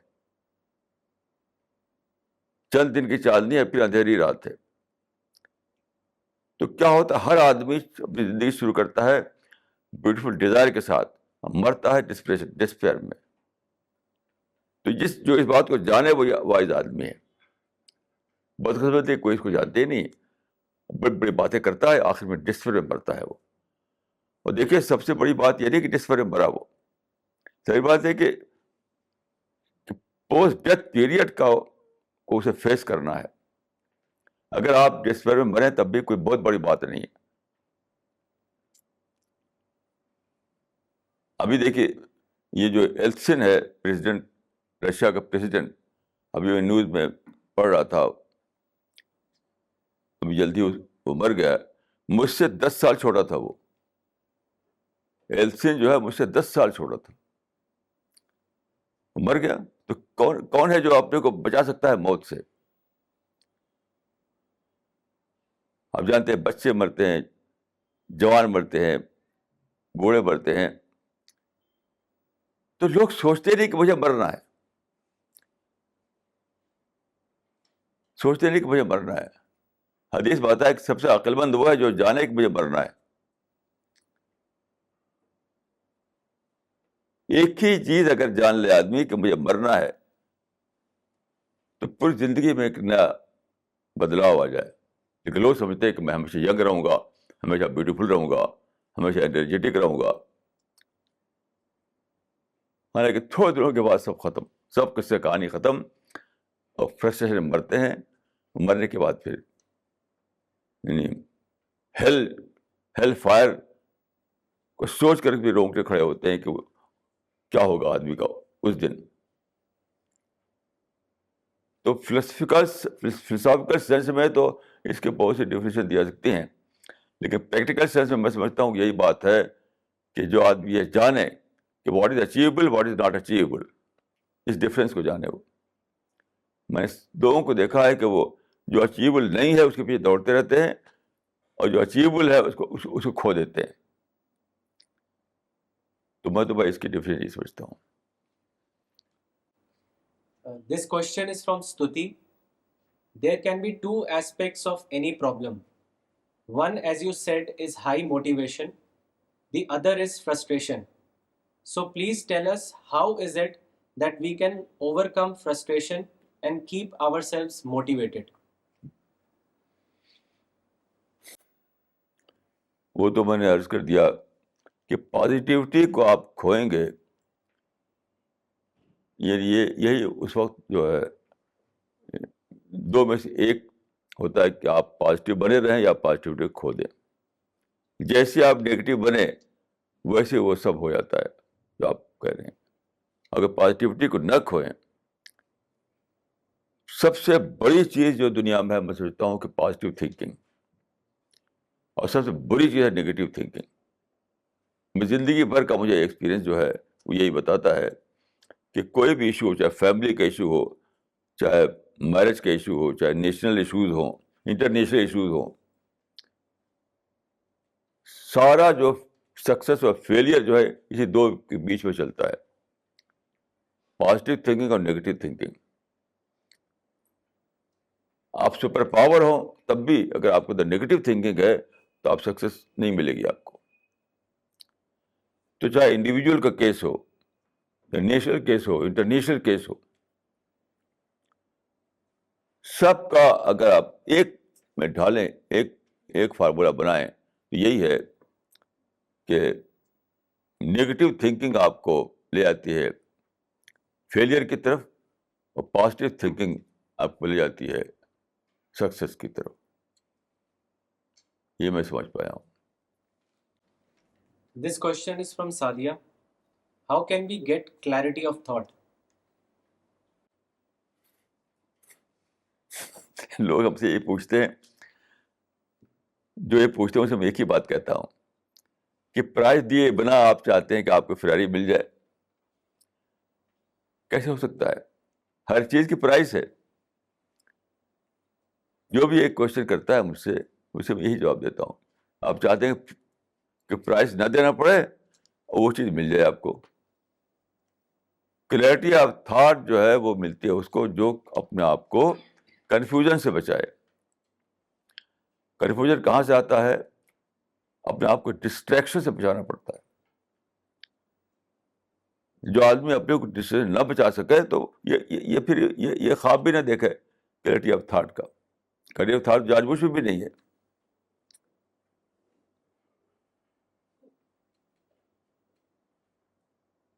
کیونکہ 11 ستمبر کو جب ٹوئن ٹاور جو ہے، جب میں ٹوئن ٹاور پر چڑھا تھا امریکہ میں، اسی وقت میں نے سوچا تھا کہ امریکن تھنکنگ کیا ہوگی. بہت ہی برا رول ہے ٹوئن تھا وہ ٹاور جو بنایا گیا تھا وہاں. کیوں وہاں پہ جب چڑھا میں ایک دم اوپر جب گیا تو انسان بالکل ڈوارف دکھائے تھے، ڈوارف. ایسا نہیں دکھائی جیسے آپ بیٹھے ہیں آپ لوگ، چھوٹا سا پگمی کی طرح سے دکھائی دیتا تھا. یقین کیجیے کہ اس وقت میں رویا تھا کہ امریکنس کی کتنی بڑی بدقسمتی ہے کہ آرٹیفیشل تھنکنگ میں جیتے ہیں. وہ یہاں چڑھ کر سوچتے ہیں کہ دوسرے شاید دنیا ہمارے مقابلے ہیں پگمی، شاید دنیا ہمارے ڈوارف ہے، ہم بڑے ہیں. انکانشیسلی آپ کو یقین نہیں آئے گا کہ وہاں پر میں چڑھ کر کے مجھے خوشی نہیں ہوئی تھی، میں رویا تھا کہ امریکنس جو ہے ان کے مائنڈ کہاں سے بنتا ہے. یہ انڈیا میں مسلمانوں کا حال ہے. مسلمان جب دیکھتے ہیں قطب مینار، دیکھو ہمارے اسلاف نے قطب مینار بنایا تھا. جب تاج محل دیکھتے ہیں، دیکھو ہمارے اسلاف نے تاج محل بنایا تھا. یہ سب فاسٹ فوڈ میں جینا ہے، فاسٹ فوڈ میں جینا ہے. سارے امریکن فاسٹ فوڈ میں جی رہے تھے. ہم بڑے ہیں، ہم سپیریئر ہیں، ہم سپر پاور ہیں. اور یہی چیزوں نے انہیں اس میں ڈال رکھا تھا، انہیں چیزوں نے ڈال رکھا تھا. اسے باہر اگر سوچنا اتنا ڈیفیکلٹ ہے. یہ چیزوں سے کلیئرٹی نہیں آتی. اب جھوٹی چیزوں میں جیتے ہیں, جھوٹی بڑائی میں, جھوٹے پرائڈ میں, جھوٹے آروگنس میں. جس کو دیکھیے false pride, false arrogance, false beauty. یہ لڑکیاں جو ہیں اپنے کو بیوٹیفل سمجھتی ہیں. آخر کہ یہ پہ روتا ہوں, یقین کہ خدا نے بیوٹیفل گرل پیدا ہی نہیں کی دنیا میں. آپ کہاں سے ہو جائیں گی؟ میں لڑکیوں سے کہتا ہوں جو چیز خدا نے پیدا نہیں کی وہ آپ کیسے بن جائیں گے؟ خدا نے 3 ہاتھ والے انسان نہیں بنائے تو آپ 3 ہاتھ والے کہاں سے آ جائیں گے انسان کو؟ خدا کی اسکیم آف تھنگ یہ نہیں ہے کہ دنیا میں بیوٹیفل عورتیں بنائے. وہ بیوٹیفل عورتیں تو پیراڈائز میں ملیں گی. تو فالس بیوٹی, فالسلی وہ سوچتی ہے کہ ہم بیوٹیفل ہیں. یاد رکھیے خدا نے بیوٹیفل عورت بنائی نہیں دنیا میں. اس سے بڑا جھوٹ کوئی نہیں, کوئی سمجھے کہ میں بیوٹیفل ہوں. جھوٹ ہے, جھوٹ. تو فالسہوڈ سے نکلیے اور ڈسٹریکشن سے باہر آئیے, تو اپنے آپ کلیئرٹی تو اپنے آپ آ جائے گی. کلیئرٹی جو ہے اس کی پرائس ہے سارے قسم کے فالسہوڈ سے باہر آنا, فالسہوڈ سے باہر آنا. لوگ جیتے ہیں فالسہوڈ میں, جس کو دیکھیے فالسہوڈ میں جیتا ہے. تو فالسہوڈ میں جیتے ہیں جب آپ, تو یہ ڈریم بھی نہ دیکھے کہ میں ادھر کلیئرٹی آف تھاٹ آ جائے, وہ تو آنے والی نہیں ہے. میں خدا کے فضل سے جتنے فالسہوڈ تھے میری زندگی میں ان کو نکال کے پھینک دیا, ان کو نکال کے پھینک دیا. ہر قسم کے خدا کے فضل سے ایکسپیرئنس مجھ پہ گزرے ہیں, ہر قسم کے ایکسپیرئنس. شاید کوئی بھی ایکسپیرئنس ایسا نہیں ہے جس سے میں نہ گزرا ہوں اپنی اس لمبی عمر میں. میں نے اچھی طرح جان لیا کہ سارے انسان جیتے ہیں فالسہوڈ میں. کوئی نہ کوئی فالسہوڈ رہتا ہے, کوئی نہ کوئی. اور وہی آدمی کے اندر سے کلیئرٹی چھین لیتا ہے. نیچرل تھنکنگ کا نام ہے کلیئرٹی. اور آپ جو ہے آرٹیفیشل تھنکنگ میں پڑ جاتے ہیں تو نیچرل تھنکنگ چلی جاتی ہے. تو بہرحال اپنے آپ کو خود ہی انٹراسپیکشن کے ذریعے آدمی کو خود ہی اپنے آپ کو کریکٹ کرنا پڑتا ہے. کریکٹ, سیلف کریکشن کا فارمولا. ایک صاحب سے مجھے بات ہوئی تھی یہاں یونیورسٹی میں. وہ کہنے لگے نیٹشے کا, آپ جانتے ہیں کہ نیٹشے کی فلاسفی تھی ایگو بیسڈ فلاسفی, تو اپنے سیلف کو جاننا, یہ نیٹشے کی فلاسفی تھی. میں نے کہا نیٹشے بالکل اسٹوپڈ آدمی تھا. یعنی اینٹی سیلف تھنکنگ کا نام ہے, یعنی جو اینٹی سیلف تھنکنگ جس کے اندر ہو وہ ہے بڑا انسان. سیلف تھنکنگ سے بڑا انسان نہیں کوئی بنتا. نیٹشے کی فلاسفی میں ہے کہ سیلف تھنکنگ کو اس نے بڑا انسان سمجھ لیا. اینٹی سیلف تھنکنگ جس کے اندر ہوگی وہ بڑا انسان ہے. نیٹشے بہت ہی بڑا مانا جاتا ہے فلاسفر, لیکن میں اس کو اسٹوپڈ سمجھتا ہوں. سیلف تھنکنگ کیا چیز ہوتی ہے؟ سیلف تھنک آپ نے لاتی ہے آپ کو پرائڈ, آرگنس اور سپیریٹی, اور آرٹیفیشل چیزوں میں جینے لگتے ہیں آپ. تو سب سے بڑی چیز جو ہے میرے نزدیک وہ ہے اینٹی سیلف تھنکنگ. تب آدمی کرٹیسائز ہوتا ہے, تب آدمی ریئلسٹ بنتا ہے, تب آدمی سچائی کو جان پاتا ہے. تو بال کلیئرٹی حاصل کرنا ہے تو ان چیزوں سے اپنے آپ کو بچانا پڑے گا جو کلیئرٹی کو کل کرتی ہیں. باقی اور کچھ جو جھاڑ پھونک سے, کوئی منتر سے کلیئرٹی نہیں آ سکتی ہے. Manana, how important is to think within a religious frame to get clarity? کیا پھر سے کہیے؟ ہم اپنی بات کر رہے ہیں, ویسے I don't know how it applies to everyone. I'm saying that how important is you need a frame, a religious frame to think in. جیسے ہماری کلیرٹی تب آئی ہم نے قرآن کو پڑھا. تو how important is a religious frame to get clarity? religion کا کیا ہے clarity سے؟ نہیں، اگر آپ کوشچن کو میں اس طرح کروں تو آپ ٹھیک سمجھیں گی کہ اسلام کا رول کیا ہے کلیرٹی آف تھاٹ لانے میں. یہ نہیں ہے، یہی ہے. ہاں دیکھیے، تو میں اپنا ایکسپیرئنس بتاتا ہوں آپ کو، اپنا ایکسپیرئنس بتاتا ہوں آپ کو. اس دن کو بتا سکتا ہوں کب مجھے اسے ڈسکور ہوئی، کب ڈسکور مجھے ہوئی. دیکھیے 1971 میں انڈیا اور پاکستان میں لڑائی ہوئی. اس وقت پاکستان دو کا نام تھا، ایسٹ پاکستان اور ویسٹ پاکستان. جو آج بنگلہ دیش ہے وہ تھا وہ تھا ایسٹ پاکستان. تو لڑائی ہوئی اور وہ ایسٹ پاکستان ختم ہو گیا، بنگلہ دیش بن گیا. اس پر بہت ساری بک لکھی گئی تھی، بہت ساری بک لکھی گئی تھی. تو ایک بک ایسی تھی، اس کا ٹائٹل نے مجھے بہت فائدہ پہنچایا، کیونکہ آپ بتایا میں نے کہ میں ہر چیز کو سوچتا ہوں، ہر چیز سوچتا ہوں. تو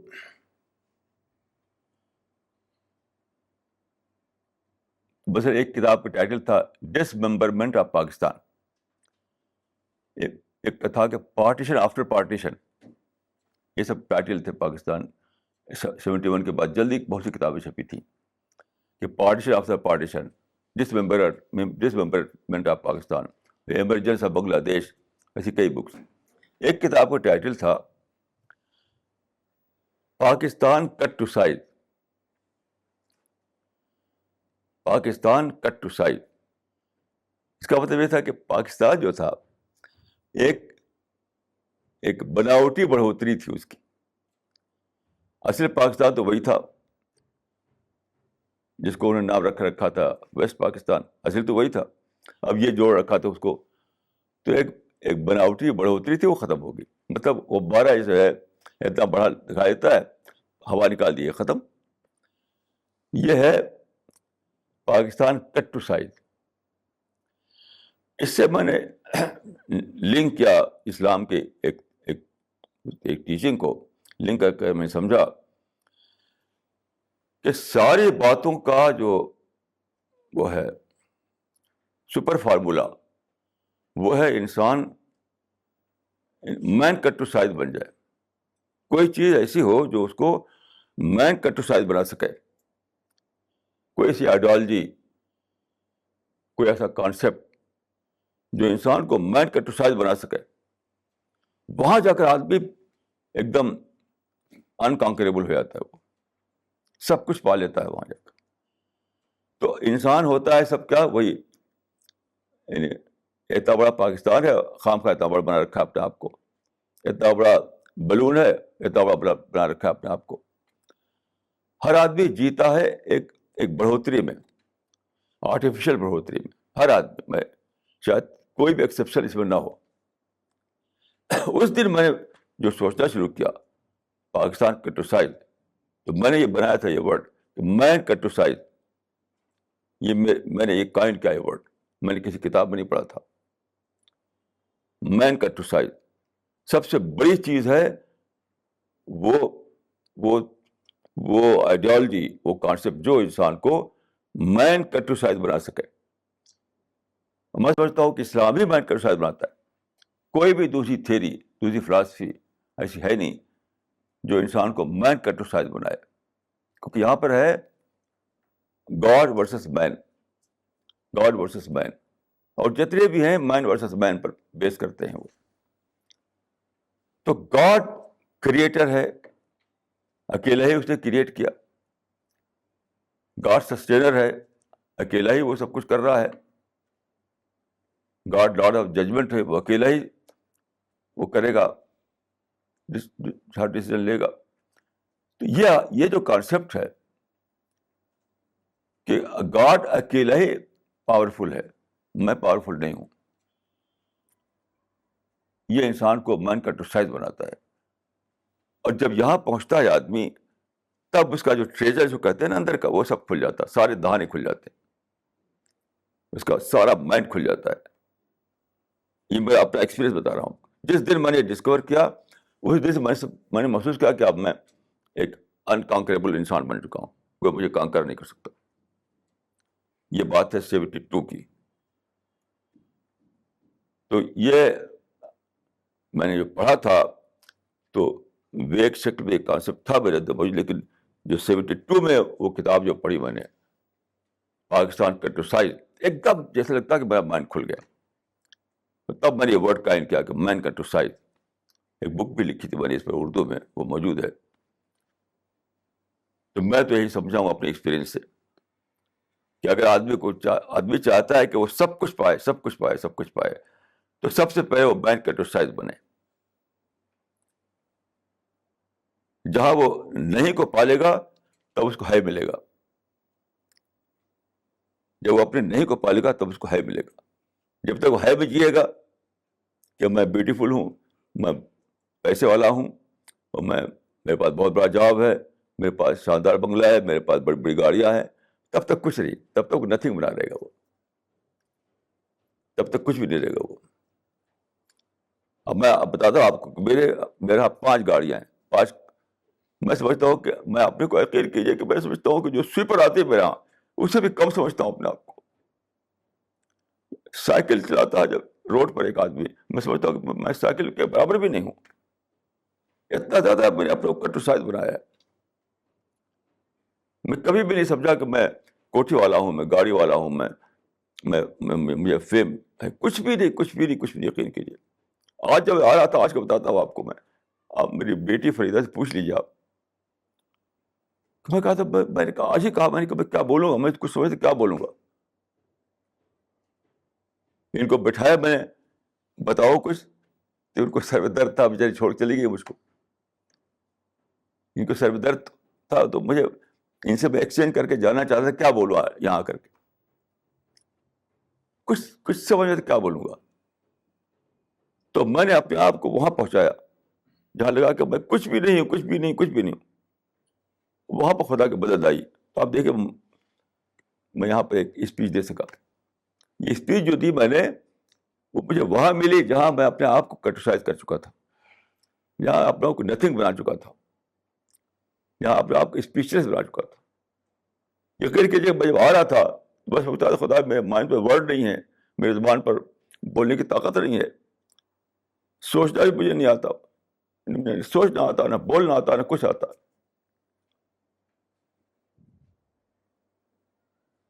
تو جب آپ یہ ایک جو کتاب میں لکھا تھا میں نے, اگر وہ پڑھ سکے آپ, اردو میں تھی وہ کتاب, کہ انسان کی سب سے بڑی کوالٹی یہ ہے کہ اس یونیورس میں وہ دوسرا ایکسٹینٹ بناتا ہے. دوسرا ایکسٹینٹ, ایک ایکسٹینٹ ہے گاڈ آل پاورفل ہے, آل پاورفل. میں آل پاور لیس ہوں, یہ دوسرا ایکسٹینٹ ہے.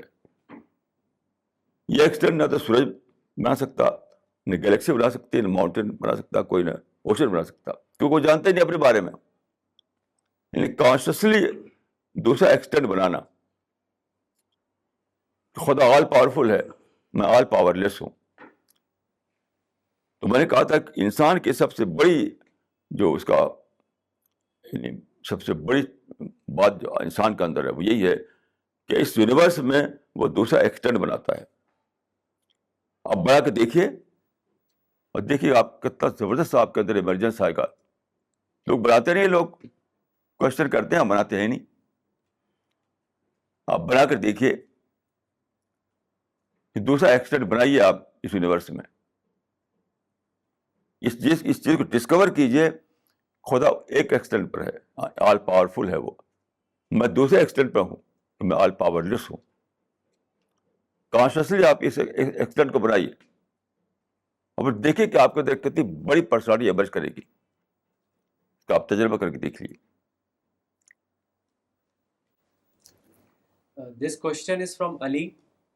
In an age like today, where men and women are treated equally, we often do have girls as friends.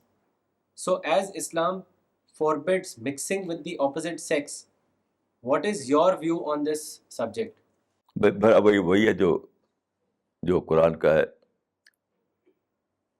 میں یہ فرینڈ شپ کو بالکل حرام سمجھتا ہوں, حرام. میرج انسٹیٹیوشن جو ہے وہی انسٹیٹیوشن لافل انسٹیٹیوشن ہے. یعنی شادی کر کے آپ ایک ساتھ رہیں, اور شادی کے بغیر ہی آپ بوائے فرینڈ گرل فرینڈ بنیں, یہ بالکل حرام ہے. یہ لوگ ایسے لوگ ہیل میں جائیں گے, ہیل میں. کوئی ہیل کے سوا کوئی چیز نہیں ان کا جگہ ہے ان کے لیے. کہ خدا نے دیکھیے جو جائز طریقہ بتایا ہے کہ وہ شادی کر کے رہو ایک ساتھ, شادی کر کے رہو بنا شادی کے.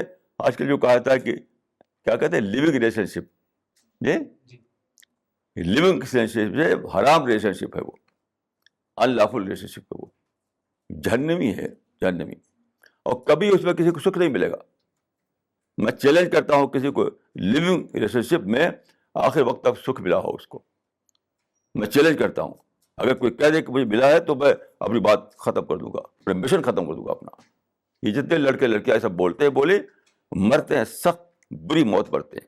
ڈسپیئر, ڈس اپوائنٹمنٹ, نراشا.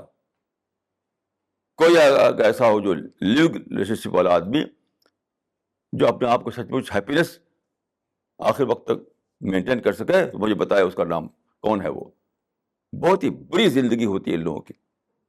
چند دن ہوا کرتے ہیں, ہوا اس بعد ختم, چند ہوا کر کے ختم. میرا وہی نظریہ جو اسلام کا ہے, کوئی نظریہ نہیں ہے. بوائے فرینڈ بالکل حرام ہے اسلام میں, اور اس کے لیے یہ صرف جہنمی کام ہے یہ سب. اور جس کو شادی کرنا ہے شادی کر کے رہے قاعدے سے.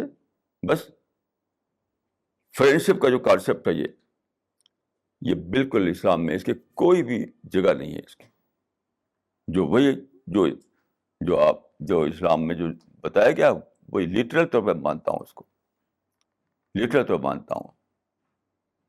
اور میں یہ بھی ساتھ ساتھ اس میں جوڑتا ہوں کہ سارا تجربہ بتاتا ہے, سارا تجربہ, کہ ایسے لوگ زندگی میں کبھی ہیپینس نہیں پاتے. کیوں ہیپینس نہیں پائیں گے؟ اس لیے کہ یہ اینیمل لیول پر جیتے ہیں. وہ اینیمل لیول پر میں نے دیکھے ہیں وہ وہاں یورپ امریکہ میں ایسے لڑکے لڑکیاں, میں سمجھنے کی کوشش کی کیا باتیں کرتے ہیں آپس میں, تو بالکل سطحی قسم کی باتیں کرتے, سپرفلس باتیں. یعنی جو میاں بیوی جو ہے وہ تو اچھی باتیں کر سکتے ہیں, لیکن جو وہ تعلق ہوتا ہے جو لیونگ ریلیشن شپ والا, وہ بالکل اینیمل لیول پہ جیتے ہیں وہ لوگ. تو سکون چین کہاں سے ملے گا ان کو؟ جو انسان کا جو لیول ہے اس سے وہ گر گئے نیچے, تو سکون کہاں سے ملے گا ان کو؟ تو بہرحال صرف میرج ہی اسلام میں ایک لافل انسٹیٹیوشن ہے. This question is from Sadia. Why do we give in to temptations easily? دیکھیے حدیث میں آتا ہے, قرآن میں آتا ہے کہ ہر انسان کے ساتھ دو اور لگے رہتے ہیں, ایک اینجل ایک Satan. with every woman, with every man. ایک سیٹن ہے, ایک اینجل ہے. تو یہ ٹیسٹ کی وجہ سے خدا نے جو ٹیسٹ آپ کو لینا ہے خدا کو, اس کی وجہ یہ کیا گیا ہے. اب انسان کا اس میں رول کیا ہوتا ہے کہ جیسے ہی آپ نے کوئی سچویشن کریٹ ہوئی اور آپ نے نگیٹو طرف پہ سوچنا شروع کیا, بس سیٹن کو آپ نے ولنریبل پوائنٹ دے دیا. جیسی سیٹن ویسے کچھ نہیں کرے گا, آپ کو اٹیک نہیں کرے گا, لیکن جیسے ہی کوئی ولنریبل پوائنٹ دیا آپ نے, آپ ادھر لسٹ آ گیا, ریونج آ گیا, انتقام آ گیا, اور گریڈ آ گیا, انٹالرنس آ گیا, کچھ بھی آ گیا, تو آپ نے سیٹن کو دے دیا ولنریبل پوائنٹ, وہ گھس پڑے گا, اور پھر وہ آپ کو ایک دم اپنا بنا کر رہے گا. اچھا, اگر آپ نے اس وقت تھوڑا سا, جو میں نے کہا 30 سیکنڈ آپ نے سسٹین کیا, لا آف 30 سیکنڈ, تو میں بولا تھا آپ کو یاد ہوگا, لا آف 30 سیکنڈ. 30 سیکنڈ آپ کو ریسسٹ کرنا پڑتا ہے سیٹن کو یا اپنے اس ڈیزائر کو.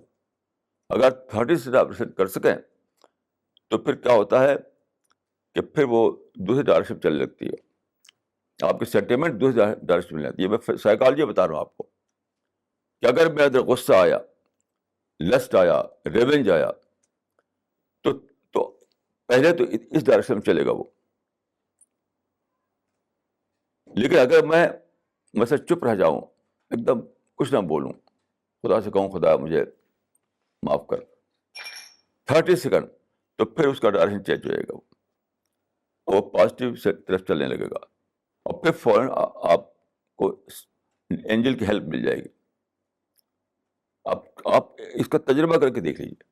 جب بھی آپ کو مثلاً غصہ آئے, کوئی ریونج آئے, کوئی نگیٹو تھاٹ آئے, تو آپ 2 بار تجربہ کیجیے. ایک بار اسی کو آپ خوب یعنی اسی میں جیتے رہیے 5-10 منٹ تک. آپ دیکھیں گے سیٹن آپ بالکل اوور پاور کر لیا سیٹن نے.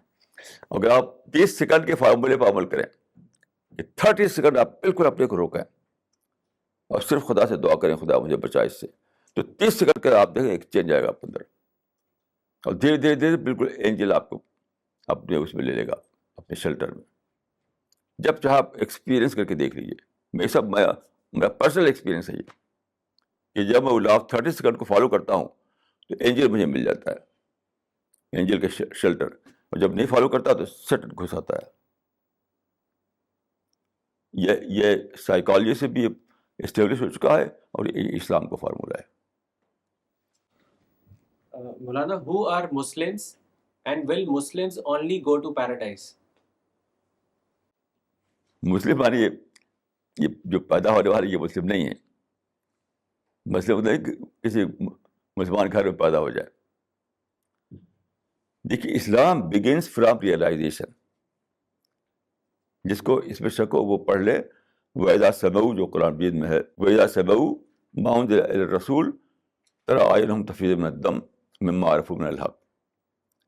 یہ پارہ 7 سورہ مائدہ کا پڑھ لے آدمی. Islam begins from realization, Islam begins from discovery. جنم سے آغاز نہیں ہوتا کہ جنم ہو گیا تو اب آغاز شروع ہو گیا. آپ بگننگ جو ہے جنم سے نہیں ہے, بگننگ ریئلائزیشن سے ہے. جب سچائی آپ اسلام کو ڈسکور کریں ایز اے ٹروتھ, تب اسلام کی شروعات ہوتی ہے, ورنہ شروعات ہی نہیں ہوتی. اس میں مجھے کوئی شک نہیں ہے. Islam begins from realization, Islam begins from discovery. Arabic میں کہوں گا کہ معرفت سے آغاز ہوتا ہے, معرفت سے شروع ہوتا ہے وہ. یہ اس میں مجھے ذرا بھی شک نہیں ہے اس معاملے. What is the concept of God in Islam? دیکھیے اس سے پہلے میں نے بات بتائی آپ کو کہ گاڈ کے 2 کانسیپٹ ہیں, مونزم اور مونوتھیزم. مونزم میں گاڈ جو ہے وہ جسٹ لائک گریوٹی ہے, کاسمک ریز ہے, کہ وہ ایک پرویڈنگ اسپرٹ ہے. وہ یہ کانسیپٹ اسلام میں نہیں ہے. اسلام میں کانسیپٹ مونوتھیزم کا, یعنی گاڈ ایز اے پرسن. اسلام میں پرسنل گاڈ کا کانسیپٹ ہے, وہ کانسیپٹ نہیں ہے اسلام میں. تو ہم جو مانتے ہیں گاڈ کو تو وہ ایز اے پرسن, مطلب وہ اس کی ایک ہستی ہے, اس کا ایگزسٹنس ہے, وہ دیکھتا ہے, وہ سوچتا ہے, وہ پکڑتا ہے, وہ پنشمنٹ دیتا ہے, وہ ریوارڈ دیتا ہے, وہ کنٹرول کیے ہوئے ہے, وہ کریٹر ہے. یہ گاڈ کا کانسیپٹ, یہ ہے مونوتھیزم. اس کو کہا تھا مونوتھیزم. وہ جو کانسیپٹ ہے وہ مونزم ہے, اسلام میں مونزم نہیں ہے. This question is from Sadia. How should we retain our positivity? میں تو ہر دن اس کا ایکسپیرئنس کرتا ہوں. ہر دن ایسا ہوتا ہے کہ کوئی نگیٹو تھاٹ آ جاتا ہے. ہم جیتے ہیں سوسائٹی میں, اگر ہم کسی آئی لینڈ میں ہوتے تب یہ پرابلم نہ ہوتا. ہم جیتے ہیں سوسائٹی میں تو ہر دن بلکہ میں کہوں ہر مومنٹ ایسا ہوتا ہے کوئی نگیٹو تھاٹ اٹیک کرتا ہے, کوئی نگیٹو تھاٹ اٹیک کرتا ہے. ہر مومنٹ ایسا ہوتا ہے. تو ہوتا ہے کہ اسی وقت اسی دن اندر اس کو نکالنا پڑتا ہے. نہیں تو کیا ہوتا ہے, اندر وہ جا کر ایک نگیٹو آئٹم کی طرف میرے مائنڈ کا پارٹ بن جاتا ہے. تو لوگ کیا کرتے ہیں, نکالتے ہیں نہیں, تو دھیرے دھیرے دھیرے اس کا پورا جو مائنڈ جو ہے نیگیٹو مائنڈ بن جاتا ہے. میں کیا کرتا ہوں کہ دن در نکالتا ہوں, اسی وقت نکالتا ہوں. اس وقت تک میں سوتا نہیں جب تک نیگیٹو پارٹی کو نکال نہ لوں. اس وجہ سے خدا کے فضل سے میں کہہ سکتا ہوں کہ میرا مائنڈ 100% پازیٹیو مائنڈ ہے, کیونکہ اسی وقت میں نکالتا ہوں. ایسے لوگ نکالتے نہیں ہیں. اچھا, یہ فارمولہ یہ ہے سائیکالوجی کا کہ شام کو اگر آپ ایک نگیٹو تھاٹ کو لیے ہوئے سو گئے, نکالے بنا, نکالا نہیں آپ نے, تو وہ کیا ہوگا, پہلے تو تھا کانشیس مائنڈ میں, پھر چلا جائے گا انکانشیس مائنڈ میں. انکانشیس مائنڈ میں چلا جاتا ہے وہ, تو نکالنا بہت بہت ہی ڈفیکلٹ ہو جاتا ہے. جب تک وہ کانشیس مائنڈ میں ہے نکالنا آسان ہے, تو تبھی نکال لیجیے. اگر ایک رات بیت گئی تو چلا جائے گا انکانشیس مائنڈ میں, تو پھر اس کو نکالنا, اس کے لیے بہت بڑا جہاد کرنا پڑے گا. تو میں ہر دن ایکٹیو رہتا ہوں کہ جیسے ہی کوئی نگیٹو تھاٹ آ رہا ہے اس وقت نکال.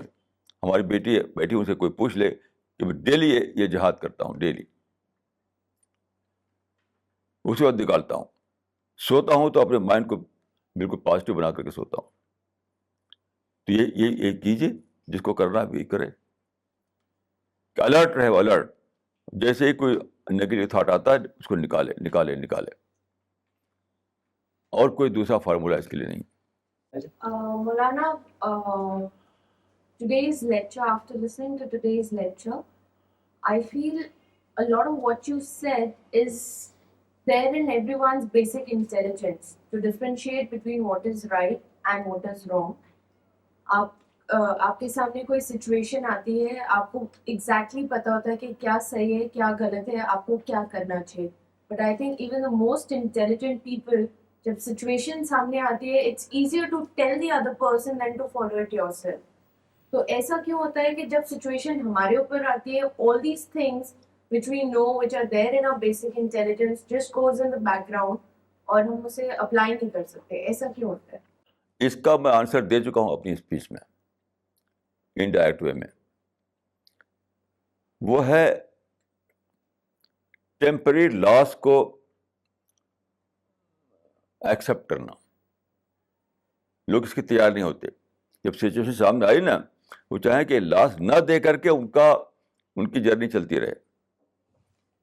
جیسے میں نے بتایا کہ پرافٹ کو جو نیگوشیشن چل رہی تھی پیس کی, تو رسول اللہ کا ورڈ وہاں آ گیا تھا. انہوں نے کس کو مٹائیے, بغیر مٹھائے تو ہم مانیں گے نہیں. تو اب بتائیے کہ یہی اس کی پوزیشن تھی.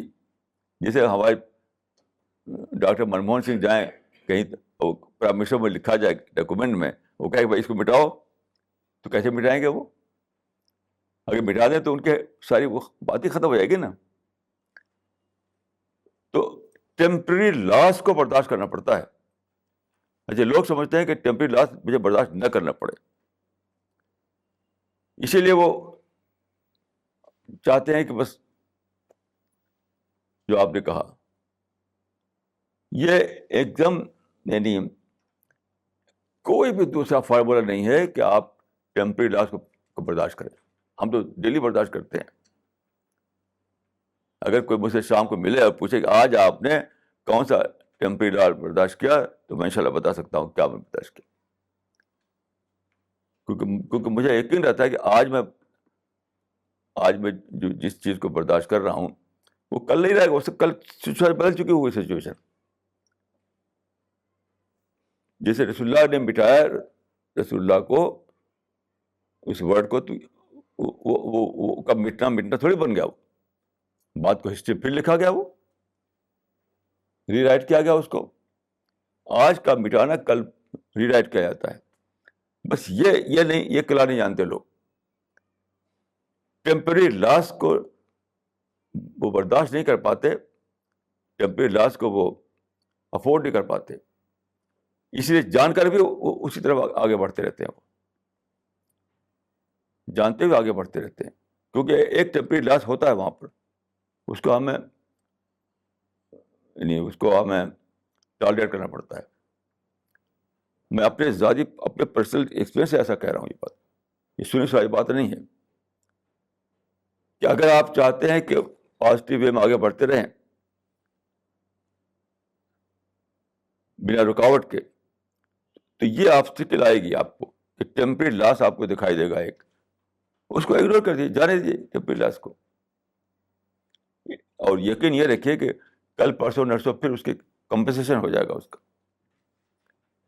یہ ایک ہی فارمولا ہے, اور یہ فارمولا میں ڈیلی اس کو بھگتتا ہوں. اسی طرح میں اپنی پازیٹیوٹی کو برابر مینٹین کرتا ہوں. Can one be successful in both this world and in the next world? ہاں دیکھیے, ایک دعا ہے, اس کے بیک گراؤنڈ میں یہ کوشچن بنتا ہے. قرآن میں ہے یہ دعا, اور مسلمان اس کو پڑھتے ہیں. ربنا آتنا فی الدنیا حسنہ وفی الآخرۃ حسنہ وقنا عذاب النار. یہ دعا ہے, یہ قرآن میں آئی ہے, اس کو مسلمان بہت پڑھتے ہیں. اس کا ٹرانسلیشن یہ ہے کہ اے ہمارے رب, تو اس دنیا میں ہم کو اچھا دے اور ہم کو آخرت میں اچھا دے. حسنہ مطلب گڈ, تو ہم کو اس دنیا کو گڈ دے اور آخرت کو good they. Give us the good of this world and give us the good of the hereafter. تو مسلمان یہ سمجھتے ہیں کہ یہاں بھی لے لو وہاں بھی لے لو, یہ دعا پڑھ پڑھ کر کے. اس دعا کا یہ مطلب نہیں ہے, اس دعا کا مطلب نہیں ہے. اس دعا کا مطلب دیکھیے, یہ جس سے آپ مانگ رہے ہیں, جس کو آپ ایڈریس کر رہے ہیں, وہ خدا ہے. خدا کو اس سے کوئی لینا دینا نہیں کہ آپ کے پاس کتنی کاریں ہیں اور کتنے بنگلے ہیں. تو یہاں گڈ کا مطلب یہ ہے کہ جو تیرے نزدیک گڈ ہو. اے خدا, دنیا میں ہم کو وہ گڈ دے جو تیرے نزدیک گڈ ہو, اور آخرت میں ہم کو وہ گڈ دے جو تیرے نزدیک گڈ ہو. یہ مطلب ہے اس کا. یہ بہت بڑی فیلسی پھیلی ہوئی ہے مسلمانوں میں. وہ سمجھتے ہیں کہ ادھر بھی فائدہ ادھر بھی فائدہ. ایک پرچہ نکلتا تھا پہلے, اب تو شاید نہیں نکلتا ہے وہ. تو ایک لیڈی تھی وہاں اعظم گڑھ میں, ہماری رشتے دار تھی, وہ بہت اس کو پسند کرتی تھی وہ. تو اس کا نام ہوتا تھا فلاح دارین. تو بس فلاح دارین کے چکر میں بہت رہتی تھی وہ. فلاح دارین کا مطلب ہوتا ہے good of the both world. فلاح دارین کے معنی ہوتے ہیں good of the both world, یہاں کا بھی اچھا وہاں کا بھی اچھا. تو وہ سمجھتے تھے کہ یہاں بھی اچھا مل جائے وہاں بھی اچھا مل جائے. یہ اس کا مطلب ہی نہیں ہے. ربنا آتنا فی الدنیا حسنہ وفی الآخرۃ حسنہ وقنا عذاب النار. یعنی اے خدا, تیرے نزدیک جو دنیا کا گڈ ہو وہ ہمیں دے دے, اور تیرے نزدیک جو اگلی دنیا گڈ ہے وہ ہمیں دے دے. یہ مطلب ہے اس کا. I'd like to share an experience and also take Maulana's view on this. Maulana, once I came across someone who was anti-Islam and anti-Quran. تو ان سے بات کرتے ہوئے انہوں نے بولا آئی ڈونٹ اگری ٹو اسلام, کیونکہ قرآن میں جہاں تک انہیں پتا تھا قرآن میں یہ لکھا ہوا ہے خالی مسلمس کو پیراڈائز ملے گا. So to which I countered, and maybe Maulana Zakwan can help me on that. جہاں تک مجھے معلوم ہے قرآن میں مسلمس کا literal meaning is believer in God. تو by not going by Muslim by birth, but someone who's a believer in God can go to paradise is what I answered him. So I want to know your view, that is that what the answer should have been or something else? دیکھیے, مسلم کا جو literal مطلب ہے وہ ہے one ہو سرینڈرس before God. خدا کے آگے سرینڈر کرنے والا, یہ ہے مسلم. اس کا برتھ سے کوئی مطلب نہیں ہے. کوئی آدمی برتھ سے مسلم نہیں بنتا, برتھ سے مسلم نہیں بنتا, سرنڈر کرنے سے مسلم بنتا ہے. تو سرنڈر کرنے کا مطلب ہے ٹوٹل سرنڈر. یہ ہماری انٹینشن, ہماری تھنکنگ, ہماری اسپیچ, ہمارا بیہیویئر, سب کچھ جو ہے وہ وہی ہو جائے جو خدا چاہتا ہے. یہ سرنڈر. تو مسلم مینس ون ہو سرنڈرس بفور گاڈ. تو وہ جو انہوں نے جو کہا, تو مسلم کو انہوں نے لے لیا ریشل سینس میں, نسل کے سینس میں. تو مسلم نسل کا جو ہوگا وہ جنت میں جائے گا, یہ کانسیپٹ نہیں ہے اسلام میں. اگر وہ اس کا میں اور ڈیٹیل بھی کر سکتا ہوں اس کا, لیکن میں خیال ہے کہ اس کو ڈیٹیل کرنے کا موقع نہیں ہے. ایک ایسے آتے ہیں جس کہ جو میں کہہ رہا ہوں اس سے کلیئر ہو جاتی ہے بات, کہ آپ بتا رہا ہوں کہ مسلم کا مطلب کوئی جنم سے ہونے والی کوئی چیز نہیں ہے, بلکہ وہ جو آدمی سمجھے اور ڈسکوری اس کو ہو, وہ ریئلائز کرے, اور پھر وہ جان بوجھ کر خدا کا سرنڈر کرے, سرنڈر کر کے اپنے آپ کو, قرآن میں آتا ہے کہ صبغۃ اللہ, اپنی زندگی کو خدا کے رنگ میں رنگ لے, اپنی پوری زندگی کو خدا کے رنگ میں رنگ لے. جسے میں نے کل پرسوں ایک مثال دی تھی کہ ایک گلاس ہے جس میں پانی ہے, تو آپ اگر اس کے اندر ایک اسٹون ڈالیں تو اسٹون پانی دونوں الگ الگ رہے گا, لیکن آپ جب رنگ ڈالتے ہیں رنگ, تو پانی اور رنگ دونوں ایک ہو جاتے ہیں. اس کا مطلب ہے کہ خدا پر جو فیتھ ہے وہ جسٹ لائک اسٹون نہیں ہے, بلکہ وہ ہے لائک کلر, کہ آپ کی جو پرسنالٹی ہے اس پرسنالٹی میں خدا آئے کلر کے طریقے سے, کہ پوری پرسنالٹی کو رنگ دے. وہ یہ ہے مسلم ہونا, اسی کے لیے پیراڈائز ہے. God realization is necessary, essential to go to paradise. So I was just thinking whether one who is born in a Muslim family, is it easier for him or is it an advantage for him to go to be able to realize God? Is it an advantage or disadvantage? مسلم کے لیے یہ advantage ہے. دیکھیے اس طرح سے ہے کہ اگر مسلم جو ہے آبجیکٹو تھنکنگ ہے, اس کے اندر ہے آبجیکٹو تھنکنگ, تو ایڈوانٹیج ہے. اس طرح سے کہ میں پایا ہے اپنے, جب میں دعوی ورک کر رہا ہوں 50-60 سال سے, آج سے نہیں, تو جو نان مسلم ہوتے ہیں ان کا تو ایک باعث ہوتا ہے. اس باعث ہونے کی وجہ سے وہ آبجیکٹو طور پر اسلام پر سوچ نہیں پاتے. وہ باعث جو ہے ایک آبسٹیکل بن جاتا ہے. بہت میں نے پایا ہے, کتنے لاجک دیجیے, کتنی ریزن بتائیے, کتنے پروف دیجیے, لیکن وہ ایک باعث ہوتا ہے, اس کی وجہ سے وہ باہر نکل نہیں پاتے, وہ پھر وہی رہتے ہیں. اچھا, مسلمان جو ہے اس کو باعث نہیں ہوتا ہے, چونکہ مسلم فیملی میں پیدا ہوا اور چونکہ وہ سنتا رہا اسلام کی باتیں, اس وجہ سے اس کو باعث نہیں ہوتا, لیکن ایک اور چیز جو ہے پرابلم بن گئی ہے اس زمانے میں, کہ جو لوگ اسلام کی باتیں کرتے ہیں سب ٹریڈیشنل وے میں کرتے ہیں, وہ یعنی ڈوز اینڈ ڈونٹ کی لینگویج میں بولتے ہیں. یہ نہ کرو, وہ نہ کرو, یہ نہ کرو, وہ نہ کرو. تو ڈوز اینڈ ڈونٹ کی لینگویج اس کو اپیل نہیں کرتی آج کے انسان کو. تو آج جو مسلم ہیں وہ اگرچہ ایڈوانٹیجز پوزیشن میں اس حیثیت سے کہ ان کے اندر باعث نہ ہونے کی وجہ سے باتوں کو پکڑ سکتے ہیں, سوچ سکتے ہیں, لیکن کہنے والا کہتا ہے ان کو ٹریڈیشنل وے میں, ڈوز ڈونٹ کی لینگویج میں بولتا ہے, تو اس کے مائنڈ کو ایڈریس نہیں کرتی وہ چیز. تو یہاں پر جو رکاوٹ ہے وہ ٹیچر کی طرف سے, مسلم کی طرف سے نہیں. اگرچہ مسلمان جو ہے ایڈوانٹیجز پوزیشن میں ہے, لیکن اس کو اویل کون کرے گا؟ پریچر کرے گا. ہمارے مسجد کے لوگ, مدرسے کے لوگ, تو وہ بولتے ہیں وہی ڈوز اینڈ ڈونٹ کی زبان. اس کو آپ کو لاجیکل وے میں کہنا پڑے گا, اس کو ریشنل وے میں کہنا پڑے گا, کیونکہ آج کا انسان ریشنل وے میں سوچتا ہے. آج ریشنل فریم ورک دنیا میں چلتا ہے. تو ایک ورڈ میں کہوں کہ اس کے مائنڈ کو ایڈریس کرنے والی لینگویج ہونی چاہیے. اور قرآن میں بھی یہ بات کہی گئی ہے, وَقُلْ لَهُمْ فِي أَنفُسِهِمْ قَوْلًا بَلِيغًا. بات کہو اس طرح کہ ان کے مائنڈ کو ایڈریس کرے. وہ تو جو لینگویج بولتے ہیں ہمارے مدرسے مسجد کے لوگ, وہ ان کے مائنڈ کو ایڈریس نہیں کرتی, اس لیے وہ آج کا انسان پکڑ نہیں پاتا اس کو, آج کا مسلمان. میں سمجھتا ہوں کہ اگر اس راز کو سمجھ لیا جائے, اس راز کو, تو میں سمجھتا ہوں کہ مسلمان جو ہیں چونکہ وہ ان کے اندر باعث نہیں ہوگا، تو باعث نہ ہونے کی وجہ سے بہت جلد آپ میسج کو سمجھ پائیں گے، بہت جلد سمجھ پائیں گے آپ.